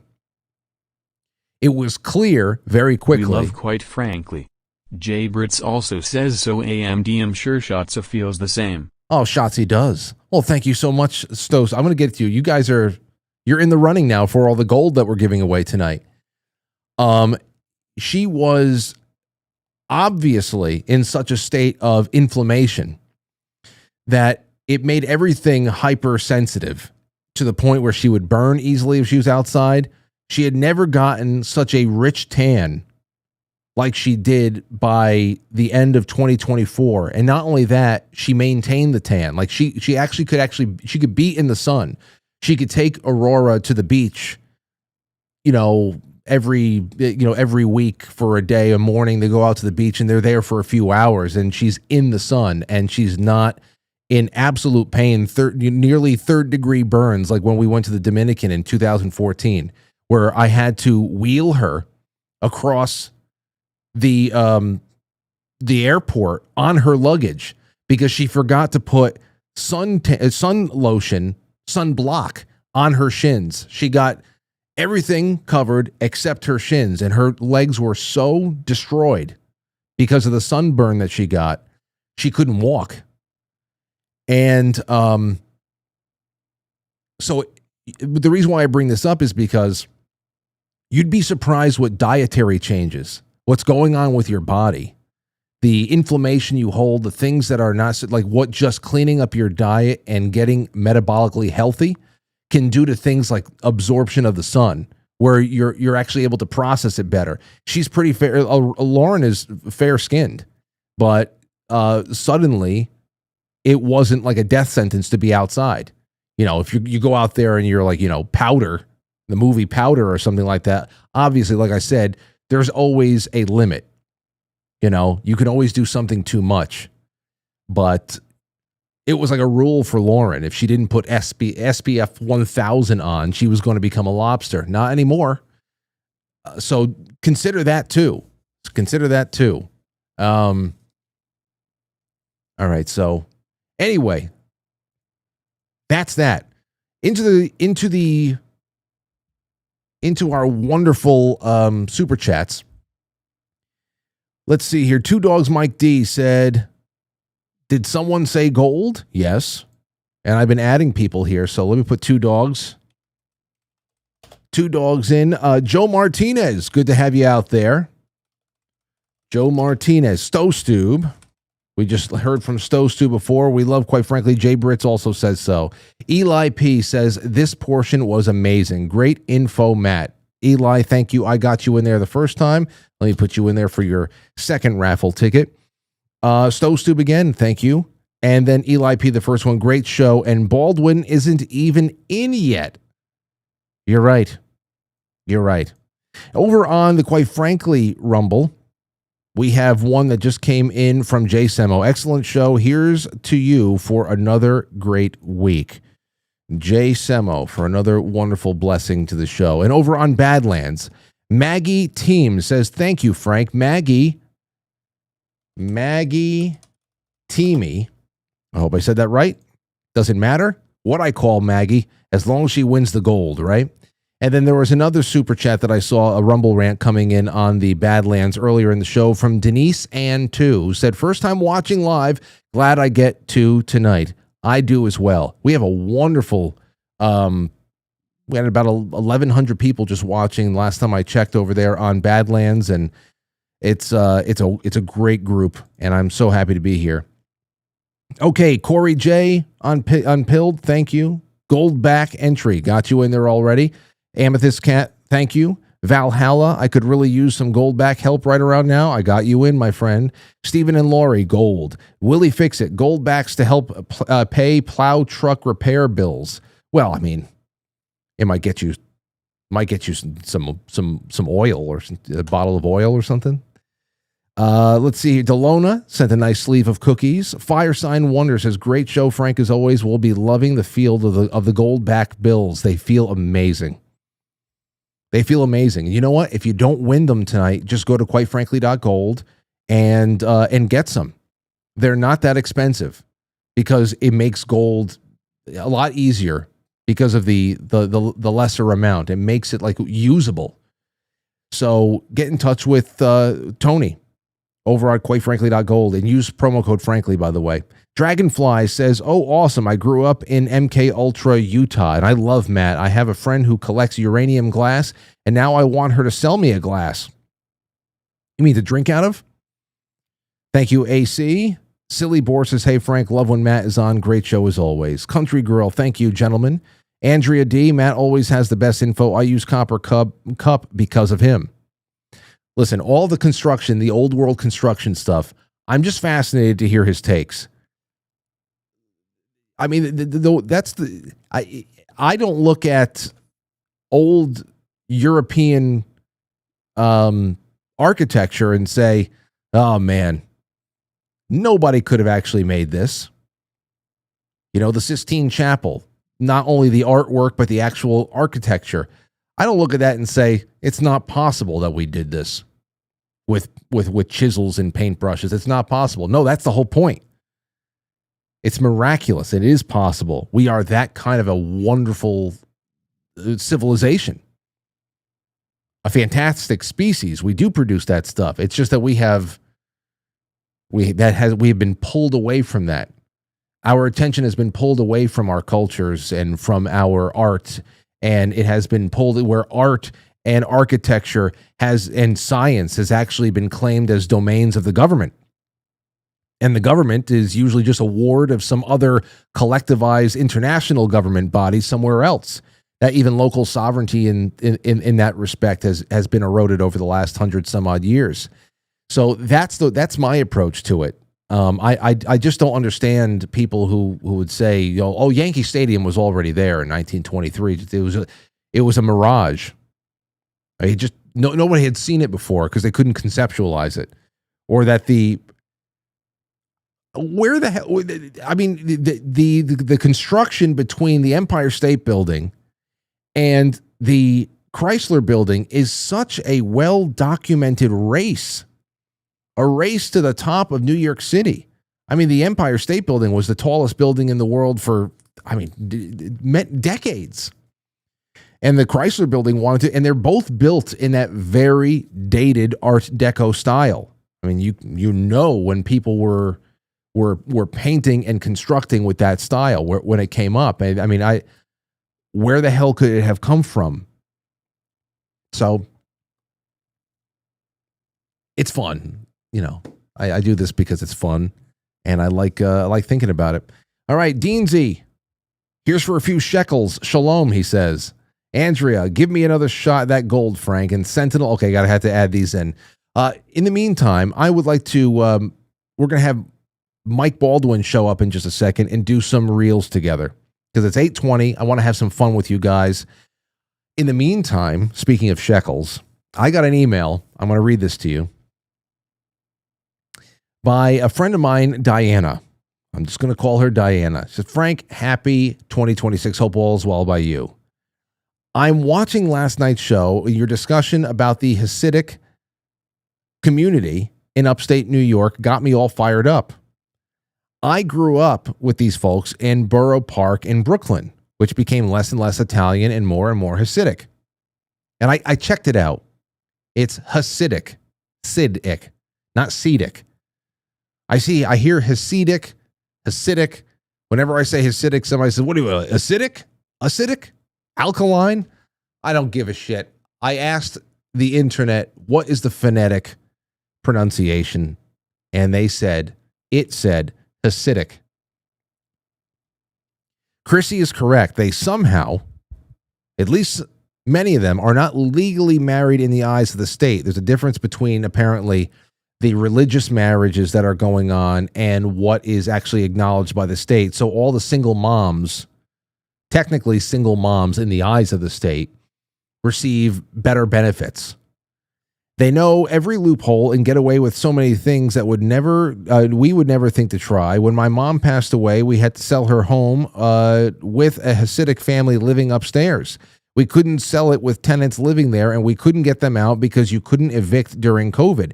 So we were forced to sell to them. He didn't actually work because he spent all his day studying Torah. Wow. It's I wish I could spend all day reading my Star Wars novels again. I wish I can spend 3 or 4 hours a day reading my Star Wars expanded universe novels from the 90s. That would be great. I would start from Shadows of the Empire again, right through to I would jump from there to Truce at Bakura, and then I would go right through the Twilight series and all the Admiral Thrawn stuff. I would do it all. I'd read the Dark Horse comics again, and then I would start reading biographies, and I'd go into history. Be wonderful. So much less overhead, so much less stress. Imagine what the show would become. The only reason the house was worth that much is because it was in that neighborhood, and they pay premiums to keep the Gentiles out. Nickeled and dimed us when negotiating, then spent a fortune completely gutting out the house, which is what they do to get the cooties out from the likes of us. Man, Diana's really upset. It's kind of infuriating that they ignore so many laws and the politicians and cops just turn a blind eye. I wonder how they'll get along with the new communist mayor. During one of their many holy days, they build shacks outside of their homes for the men to pray in and have meals. In Borough Park, some would build these little rooms on the sidewalk, forcing people to walk in the street. No tickets or fines from cops, and don't get me started on having to ride the B train to work in August with the men in the heavy coats who obviously weren't fond of taking showers. Okay. Well, I say, Diana is on a roll here. Anyway, she says, by the way, Chrissy is such a delight. I always enjoy it when she's on your show. Thank you for allowing me to rant. All the best to you. Diana, I hope you're having a much more calm night. I hope you're calm this evening and that nothing has set you off. All right? And here's somebody that can calm you down. I'm bringing on a very calming person to the show, someone who will never get you upset, who will only calm you down and make you laugh and smile. That is comedian Mike Baldwin, MikeIsFunny.com. How you doing, Mike? I'm ready to upset some people. Dude, you know what? I know that we had a moment together because it people are starting to quote the meatloaf time. They're starting to quote the meatloaf time moment in the comments more and more, and I still have not been able to locate and isolate that exchange, but we got to get it, and we have to immortalize it somehow because it was a good moment we can't let go of. Man, do you know how many hours I spend trying to write like quality, memorable comedy and shit? And then I just say a random thing that I don't even think about, and people are like, "That, do more of that." I'm like, I don't know what that is. I know. But yes, meatloaf time. I'm gonna work on getting some shirts made. Hey, what do you think about any of the top? I know that you've been watching the show. Any of the topics that we've covered tonight? Did you have an opinion about any of it? Whether it be how the world was built before, and whether it's I think about that shit all the time, dude. Thinking that there might have been like a whole civilization all over the world that had like technology that we can't even comprehend today. And you hear stories of all of the like old libraries being burnt down and like whole countries being destroyed and stuff. And it's like, what stuff did they know that just nobody will ever know again? Yeah, I know. It really makes you wonder. Yeah, that's why I like talking about this, because it's to compare that to my own life. My website that I've had for the last like 10 years, I decided to switch hosting companies, and the whole website got deleted. And there was all sorts of stuff on there that I wish that I had saved before I lost it. But I had to just start over from scratch and build a brand new one. So now if anybody goes to MikeIsFunny.com, you can see the website that I made myself in the last 48 hours. Well, that's fantastic. Yeah, I watched a lot of YouTube tutorial videos. Well, that's great. Speaking of videos, you want to watch a little bit with me right now? That's the only reason I'm here. Okay, so here we go. The first things first. I just want to start it off with this. This is so relatable right here, this meme. And it's Jesus hanging out. It says, Jesus showing me memes from my, where is this? Jesus showing me memes from my phone and explaining why I can't go to heaven. He's just smiling with him. I love the smiling. He's like, Jesus is like, yeah, see that one in particular. So I guess that's that. Sorry. Please. Man, I hope that I don't go to hell. First of all, I hope there's not a hell. And then if there is, I hope that I don't have to go, but that I still would like to see it. And just be like, so that's what they're doing, huh? Yeah, I'm glad that I'm not here for that. Like having almost like a like if you're visitor's pass. Like if you're in heaven, you'd be able to go to almost like the zoo, like the reptile house in the Bronx Zoo. Well, it would be like visiting friends in prison or whatever. They're like, you can put money in their in their commissary or whatever, but you can't touch them or anything like that. One of those kind of rules. And you're like, all right, here, I'll give you whatever, $1,000 and don't beat the shit out of him for the next week. All right. And you're like, hey, buddy, that's for you. I love that. Enjoy your week. No, I love that. We need to talk a little bit more about what currency in heaven would be. Now here goes the next one. This is a very this is from the Maha front. Secretary Kennedy at HHS delivered a historic address this week that not many people covered. Here we go. I'm declaring war on fat gay kids, not the kids themselves, but on whatever's making them so fat, gay, and pathetic. I'm declaring. I was there for that. That's real. It's real.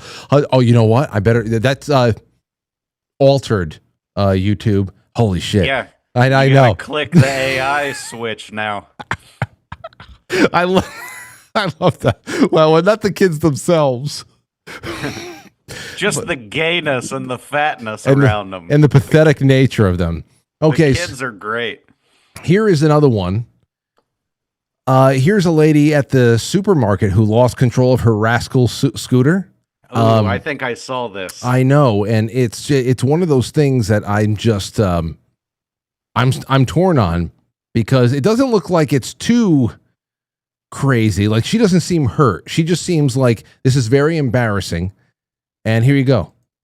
So here she comes. She's just making her way. And suddenly there's an acceleration and she's just taking everybody out.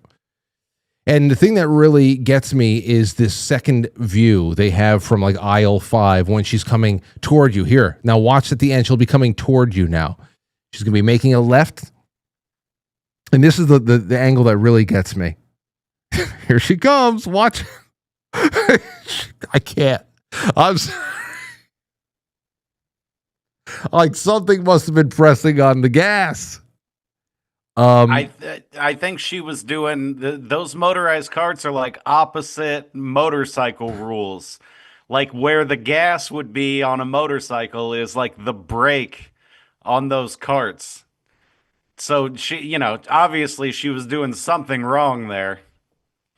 Yeah, obviously. And I don't know what was holding down what was going on there. But anyway, there's the woman who lost control of her rascals. I like how she put her foot on the ground for a second. Like, that's like she's just gonna hop off real quick. Or she can just stop it. Right. Now, here is a little bit of footage of somebody rage baiting. I don't know if it's Seth Gruber official, if it's actually this guy Seth who did this, or if he's just reposting it. It was 4 days ago, and it's somebody just rage baiting these protesters, these ICE protesters, by just casually bringing up Obama's record of deportation. And boy, it's, once again, this is almost just like studying all of the organisms that are, how they react in a terrarium when you put a slice of lemon in there or a dash of salt on a slug or something. It's just like you have to watch them and just, I don't know, take notes or something. Here it is. Throw in a teaspoon of logic, and they're like, ah! I know. Here you go. Look at all these people who never had anything to say when Obama deported 3 times as many people. You're like a fucking shit. What are you going to do? Come on. Come on, you fucking Chad. Obama. Yeah. We Clinton protested deported Obama. more than Trump did. He protested Obama, he said, with the snot sickles. Did you see how his frozen beard? He called him a Chad, which is a compliment, but here, let's keep going. Were you guys all here when Obama deported 3 times as many people? Chad? Get Yeah, the fuck out of here. laughing. Get the fuck out of actually here. care, huh? Get the fuck out of here, you chud. Get the fuck out of And then he switched it to Chud, but he called him a Chad 3 times. here. This is what happens when you say, did you know Obama deported 3 times as many people as Trump? Yeah. Isn't that crazy? Yeah. Come on. Tell me you eat too many donuts and look at porn every night without telling me. Yeah. You know these guys campaigned for Obama and Clinton. Trump's the fascist, and he deported 3 times as less people. 3 times as less. Well, I hope. That being said, I hope that Trump breaks Obama's record. I'm sure. I think he already has, because with Obama and Biden and stuff, they're counting people that just came to the border that they were like, nope, not you. Yes.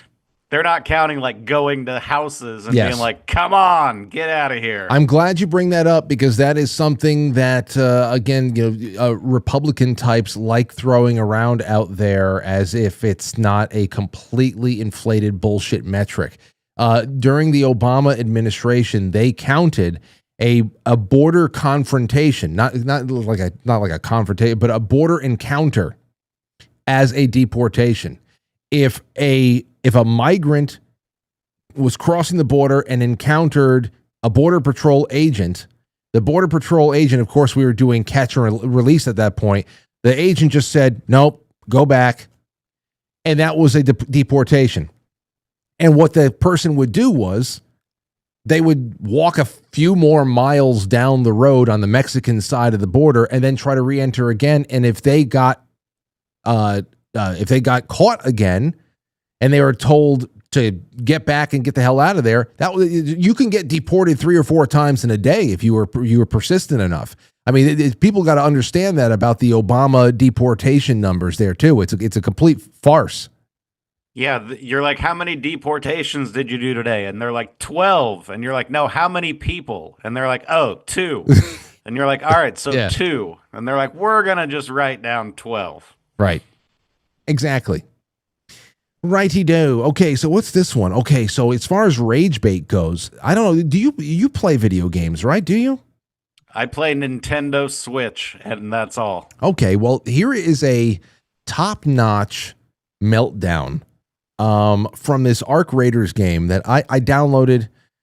I got to play it and really get into it, because I think that this would be so awesome to be able to stream it over like a weekend and get myself into some situations like this. But there is a top-notch meltdown on this Arc Raiders game I want to show you. And the first player takes out the second player. It's like a scavenger game and an extraction game. So the first player comes in, takes this guy out, and now he's like on the floor, disabled. He's not dead or anything, but he's crawling around. He's essentially incapacitated as a player. He's defenseless. And then a third player comes in out of nowhere and takes out the first player. And this whole time, the second player, who got shot first, is just raging aggressively about how his evening was essentially ruined by a sociopath. You're so sociopathic on the server. And I love these little moments here, because this is how there might be a night where this comes out of me. Here, take a listen to this. So he shouts him. I don't fucking get it. The sociopath. You're a fucking sociopath. Now, the thing that kills me is that you see this player that's on his knees in front. That's a disabled guy who just got shot. So they have this awesome proximity chat that really gets the ambiance of the room and all of the hallways. So you got that reverb on it. It actually sounds like you're in this abandoned facility with this guy. And the fact that he's just there on the floor and he's raging. I love the entire setting. You care nothing about humanity. You have no emotions. You give a fuck about nothing but yourself. Now, the first person who shot the first guy just got shot by a third party who showed up out of nowhere. And now they're both on the floor disabled. But the first guy that got shot, he continues on with his rant. See where that got you. Fucking narcissist. I see a guy. Let me shoot him. Let me ruin someone else's night. Yay! I'm gonna feel good about my little dick. Fucking asshole. Let me ruin his night. I never get upset like that when I play games. Of course, I don't play online either, so I can see how it might get more competitive. But I mean, I've lost a million video games, and I just go, "Dah!" and set the controller down for a second, and then pick it back up and go again. No, depending on how bad of a day I've had, you have no clue the things I have said in the middle of just like a casual baseball game versus some kid who's being, like playing like an asshole but beating me. And I'm pretty good, especially at the baseball game, but doesn't matter. There are nights I lose, and I lose in sometimes agonizing and taunting fashion. And I, thankfully, most of those nights I'm not streaming it live because it is absolute. It's horrible, which is why I think I have to stream it a little bit more because I would like to listen back at myself and see how funny it is.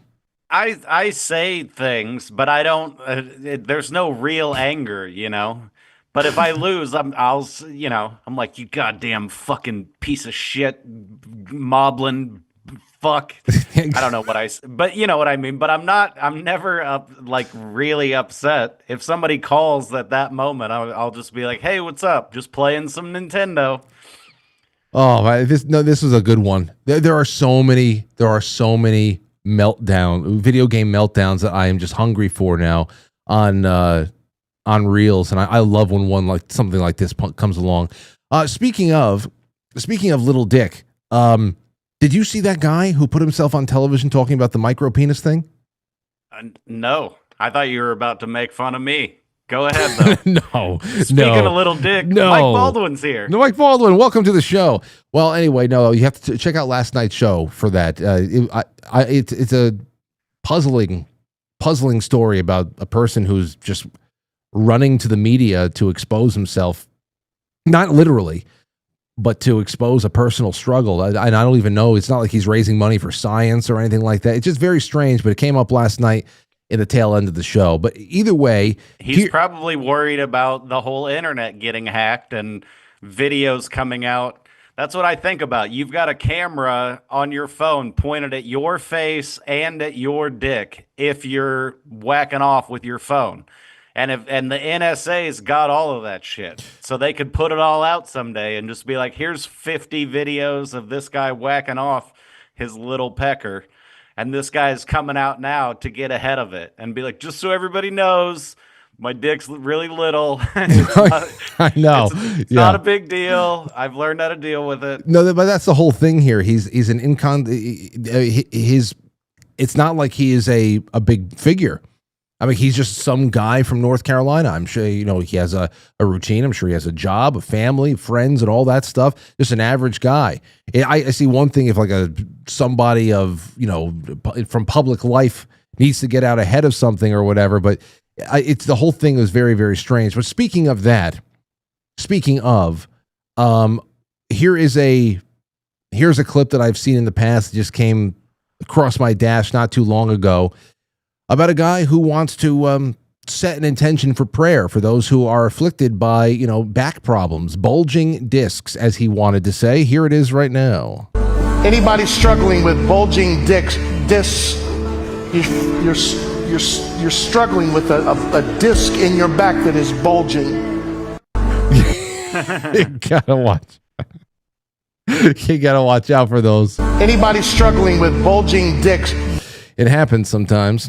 Anyway, I had something else over here that I wanted to show you, and it is, because you're a coffee drinker, I thought that this was an interesting little bit of information. Yeah, there you go. I thought this was an interesting bit of information about how much, to what degree, coffee actually does dehydrate you. And I'm going to send this over to Jay Gulanello. In fact, I'm going to send it over to him right now on.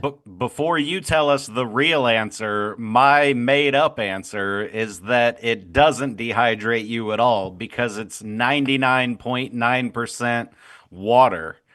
I looked it up once because I was like, what is coffee? Like, does it change the molecular composition of the liquid? And it's like, no, it's still water. It's all water. It's just got like 0.1% other shit in it. But maybe this guy will say the exact opposite. Well, let's see if you're right.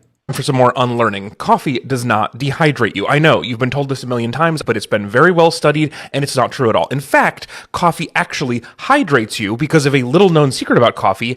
It's mostly water. Oh, good for you, Mike. Nailed it. Common sense wins the day. But caffeine is a diuretic. I know. I'm impressed that you remembered that word, and I'm impressed for all of us for allowing that word to continue meaning causing you to pee more when it sounds like a kind of poo. Needlessly confusing if you ask me. But it's true. Caffeine is a diuretic. A very tiny bit, and not for you. Studies have only found evidence of diureses if you get a lot of caffeine in a short period of time after not having it for a while. So if you've taken off like dry January from caffeine and then you have 3 cups in a row, yeah, you're going to get a few extra drops out, but even then, it is vastly overshadowed by how much water you're taking in. The end result is that coffee hydrates you the same amount as water. It sounds crazy, but it is true. This study compared the hydration amount to drinking coffee, tea, juice, still water, and restless water, and found that they were exactly the same. You may be fooled, but your body is not. If it's mostly water, the body takes in the water. Coffee does make about 1/3 of people feel the need to poo, which is what diuretic should mean, but instead we call it laxative, which should mean to relax you, which it very much doesn't. Words are hard. And if that's true of you, you can decide if it's worth it. I think it's good to keep the conveyor belt moving. As for the other claims that it stunts your growth and is the reason you can't afford a house, no. Those two are because of genetics and baby boomers. So while you're sitting around your apartment wishing you were a little bit taller, please hydrate yourself with some hot brown water. Okay. Nice. I like that guy now. Now, I guess the next conversation that needs to be had that I'll wait until Jay is on that night for this is caffeine itself, because it's the actual substance that itself is I think there's an effect there. People get addicted to caffeine. Their body becomes almost like dependent on it. I feel like there is a withdrawal phase. If you are a heavy coffee drinker, like I might have a cup and a half a day. Sometimes I don't even get through my first cup if it's hot. If it's a hot cup of coffee, I rarely ever finish it these days. I get down to the bottom, and because of my leisurely way of sipping, it just it starts getting room temperature. If it's iced, then I'm going to slug that until it's all done. But other than that, I know people who will put away a half a carafe to 3/4 of a carafe a day. And I have to imagine that there is a really shitty withdrawal process from that. It has nothing to do with water, but more so caffeine and the almost like the physical, the chemical regularity of its intake. So I want to know a little bit more about that, but it's interesting to know about the actual hydration aspect of it. Yeah, I'm glad that I've been being healthy this whole time. Good for you, Mike. You're ahead of the game. Now, Thanks. you sent... I drink a pot of water every day with a tiny spoonful of brown mixed in. Did you sent me... Let me see here. Hold on. Oh, I tagged you in, or I wrote a comment and like put your name in there on that music video thing. You know how, like, for anybody that doesn't know, me and Frank have famously been sharing these music memes back and forth where it's like a funny musical intro and then the first phrase of the song answers whatever funny question the person's asking. And our favorite one is the move yourself thing, where it's like when your friend asks you to move and then it's just this long musical intro. And then the move guy's yourself. Like, move yourself. No, that is a close second for me. The one that takes the cake. Anytime I think about it, I think it's hilarious. Every time that the song comes on, which I think it's one of the best songs of the 20th century, and that is Toto's "Hold the Line." But the whole hey man, can you move your car? You're blocking the driveway or something. Oh, and it's not in the way. It's not in the way. The one I think of all the time is the Celine Dion one, where it says Celine Dion's first day as a loan officer, and then Celine Dion goes, "How can I get you a loan?" She's the most enthusiastic loan officer ever. All right, so this is one that you made. I made this. I was thinking, what has a fun, long musical intro, and then where the first phrase could answer some sort of question. And yeah, I came up with this brilliant piece of art. There we go. This is going to bring all of us 90s kids right back.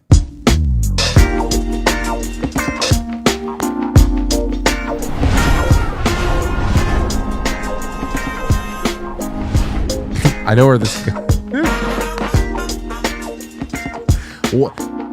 The question is, what are you hoping to find on these dating apps?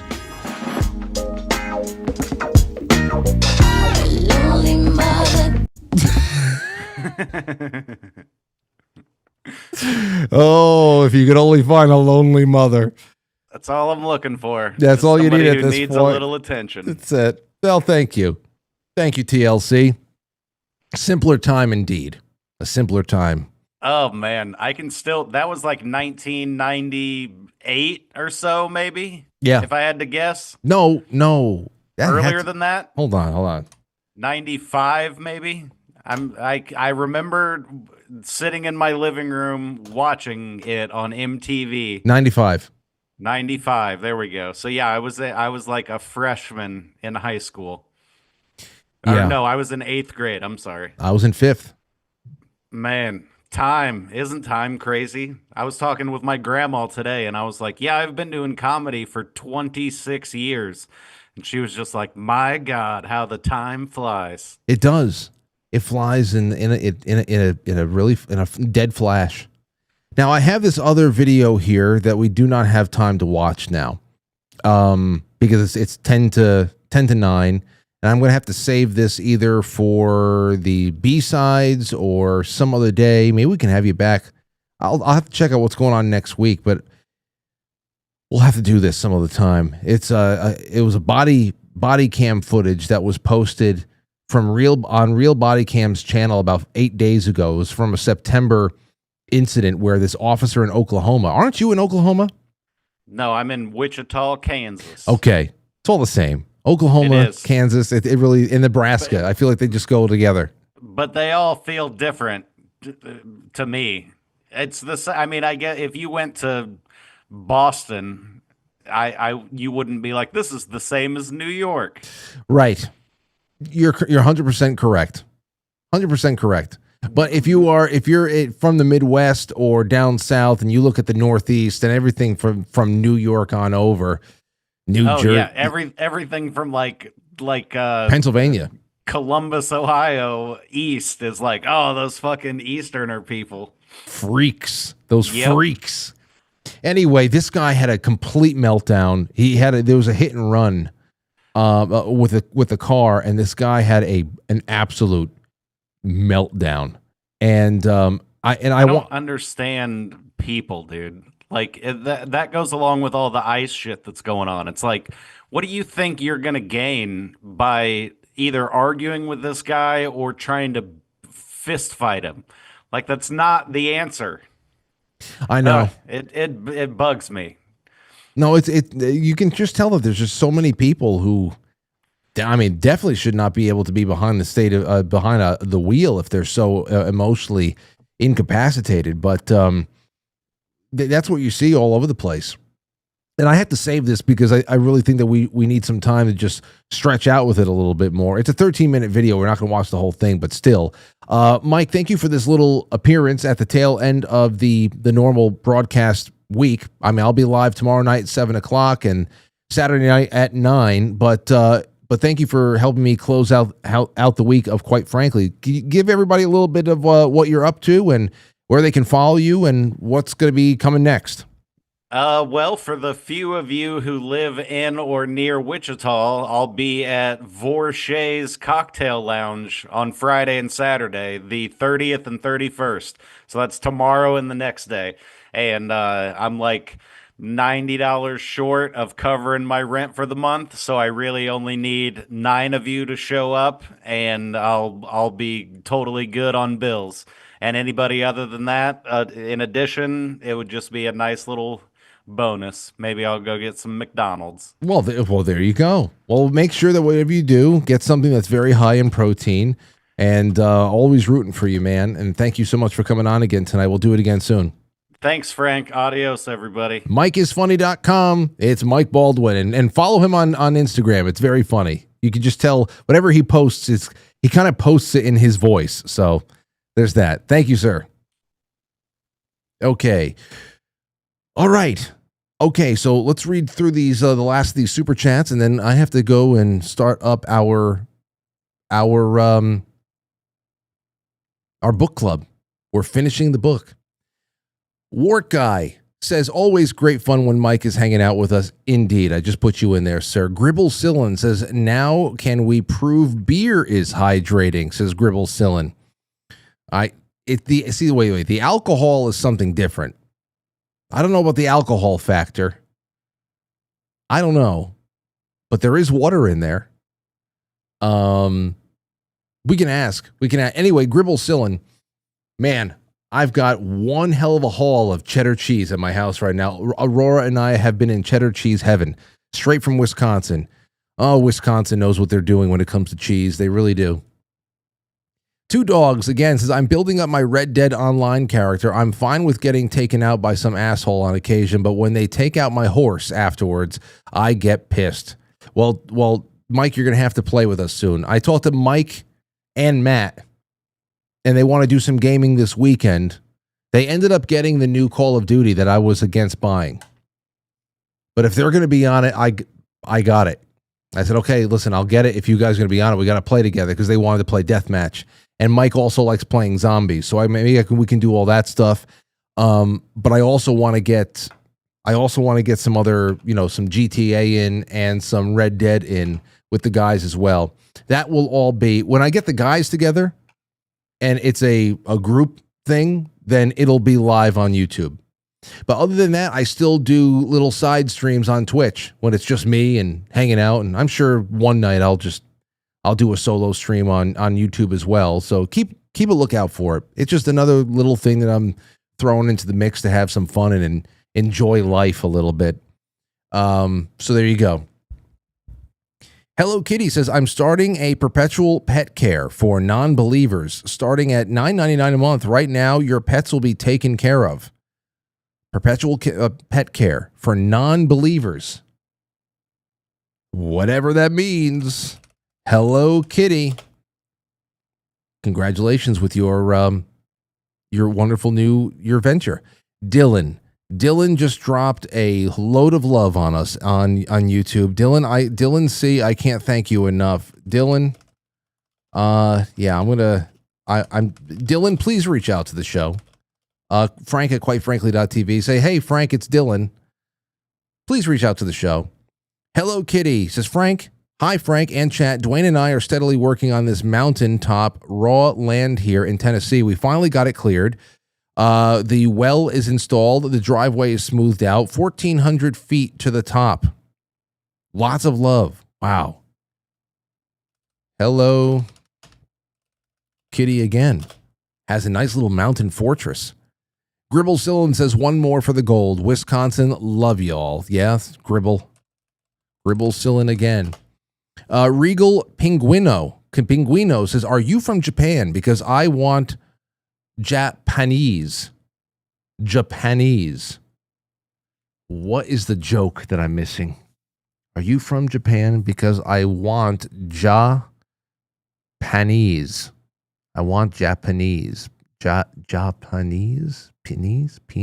Japanese? Is that what you're getting at?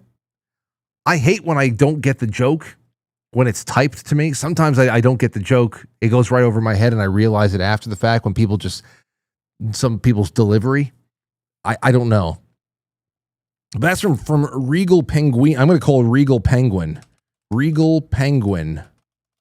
If they win. Gribble again says, cheers to you all. Gribble? Wow. Okay. And Running on Empty says, I love the sun and gold. And it was Running on Empty's birthday the other day. Black Stallion says, brilliant guest and interview as well. Love, Lynn. Black Stallion. Love you, Lynn. You guys have been fantastic. Jay Britt says, cheers to Stowstube and Shotzi. I didn't even see all these things come in when I was having so much fun with Mike. All right, over on Rumble, did I miss anything over there? Awakened Boomer says, hi, Frank, Matt, and Mike, and all of the Franklies. Awakened Boomer. Good to see you guys. Always such good sports. Karen with 123 dogs. I'm not ever going to eat raw chicken, Matt. I wouldn't eat raw chicken either, to be honest. It's not even about whether or not there is some sort of a campaign to get us not to eat raw chicken. It's just I like chicken in nice, thin, crispy cutlets with a wonderful dose of marinara sauce and mozzarella on it. I like the chicken cutlet parmesan. I like roasted chickens and all that. I just like a roasted, juicy chicken. There's something about a cold, stringy, mealy piece of chicken that I am willing to protest and say no, thank you. Valsky says the meatloaf is ready. Mike B. There you go. We'll get that. No, and back over there on Badlands, because I got to get off. I'm overstaying my welcome over there. I was supposed to be off at 9. Maggie, I already got Maggie in there. Bearbull says, enjoyed the show. Bear, Bull, I love you. Waltzy V, happy Thursday. Great show tonight. Good. I'm happy for you guys. I'm glad that you're here with me. We're live Monday through Thursday, 7 o'clock. Tomorrow, hold on. Tomorrow I'll be live at 7 o'clock on the Playhouse. The Playhouse on YouTube and also on Pilled. And then Saturday night, 9 o'clock on Pilled and Quite Frankly.tv. That's where the Saturday Night Lounge goes live. Be there for the live show so that we can go and take the live show and then premiere it the following Friday on Rumble and YouTube and all the rest. So you'll actually, be up there with us. Say, I was there when. Country Girl says, are we all at the Foxholers, a.k.a. Pilled, in the running? Yes, absolutely you are, Country Girl. I actually put you in. No Stud All Muffin. Frank, no rush, but I'd love to hear any info you have about the next Jamboree. Must attend the next one. No Stud All Muffin. Yeah, I know. Jay and I have to go look at the venue we have in mind. We think that we have an idea. We want it to be in the spring. So I think right now we're looking at May, June. I don't know. That's what we're looking at right now because it's already February. Rosie Rose says, is cheese in the giveaway? You know what? I'm going to figure something out about that, Rosie. Maybe I can get my friend in Wisconsin to send people cheese. If I pay for the cheese and the shipping, maybe they can help me out. Gribble, would you be willing to help me out with that? If we had some sharp 10-year aged Wisconsin cheddar as one of the super chat raffle wins, and I can just send you the address. You know what? No. We're getting into actually dangerous territory. Getting people to send somebody else food. Then if you get sick or something like that, then it's me and Gribble are gonna, a Goldback ain't getting anybody sick. Let's see here. Let's see. Amethyst Cat, thank you, and No Stud All Muffin. I got you in AC and No Stud. That's it. Everybody stop. Don't send any more. That's all. That's it. Okay, who is winning the Goldbacks tonight? It is 9:02 p.m., and I have to start book club. Out of 47 names, some of them duplicates, of course. Some of you put in multiple. There is the winner. No Stud All Muffin. No Stud All Muffin with just those last 2 gold pills at the end. Wow. Imagine that. It is a story of resilience and triumph. No Stud. I think this is your first time you've ever won anything. Email me at frank@quitefrankly.tv. I want to know what mailing address to pass along to Tony at quitefrankly.gold. That's that, everybody. I will see you tomorrow morning. For the coffee stream at 10:30. And in the meantime, remember, it is the last day. The last 2 days, actually. February 1st, it's all over. So for the last couple of days here, use promo code January at ketobrainz.com. Get some stuff over there. Get the greatest nootropic creamer. See, coffee is not going to dehydrate you. It's also a nootropic. And now you get to enhance that and start your mornings off like that and become a multitasking wizard of whatever the hell you do. Whether you're working out, studying Torah, whatever the hell it is, get the Keto Brainz, and you're not going to be sorry about that. If you want to try it, get in touch with me. No dairy, no sugar. You're going to love it. You can put it in anything, food, hot, cold drinks. Doesn't have to be coffee. Frank at quitefrankly.tv. Tell me you want a sample. I'm paying for the whole thing. It's coming to you. I know you're going to like it, and I know it's going to become a regular part of your routine. For many, many, many of you, it has already been that way, so I'm willing to take that risk. Have a great night. I love you all. Thank you to our guests and everybody who has had fun with us, and I will see you tomorrow night at 7 o'clock, okay? Have a good one, and take care. I did it again. I'll catch you on the flip side.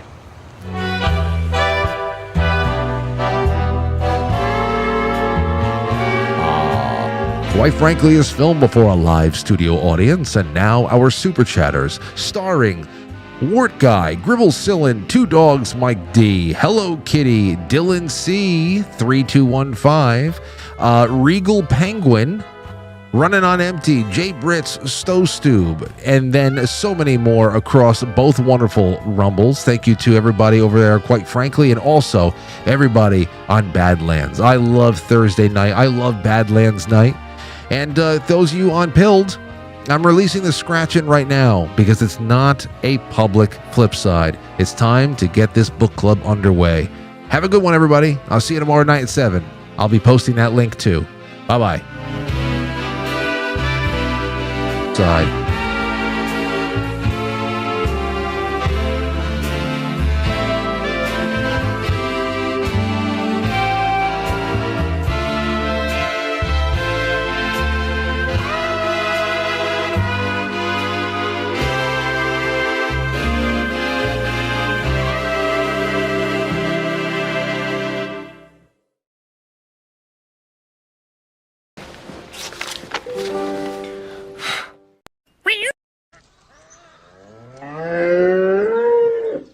Will you shut up?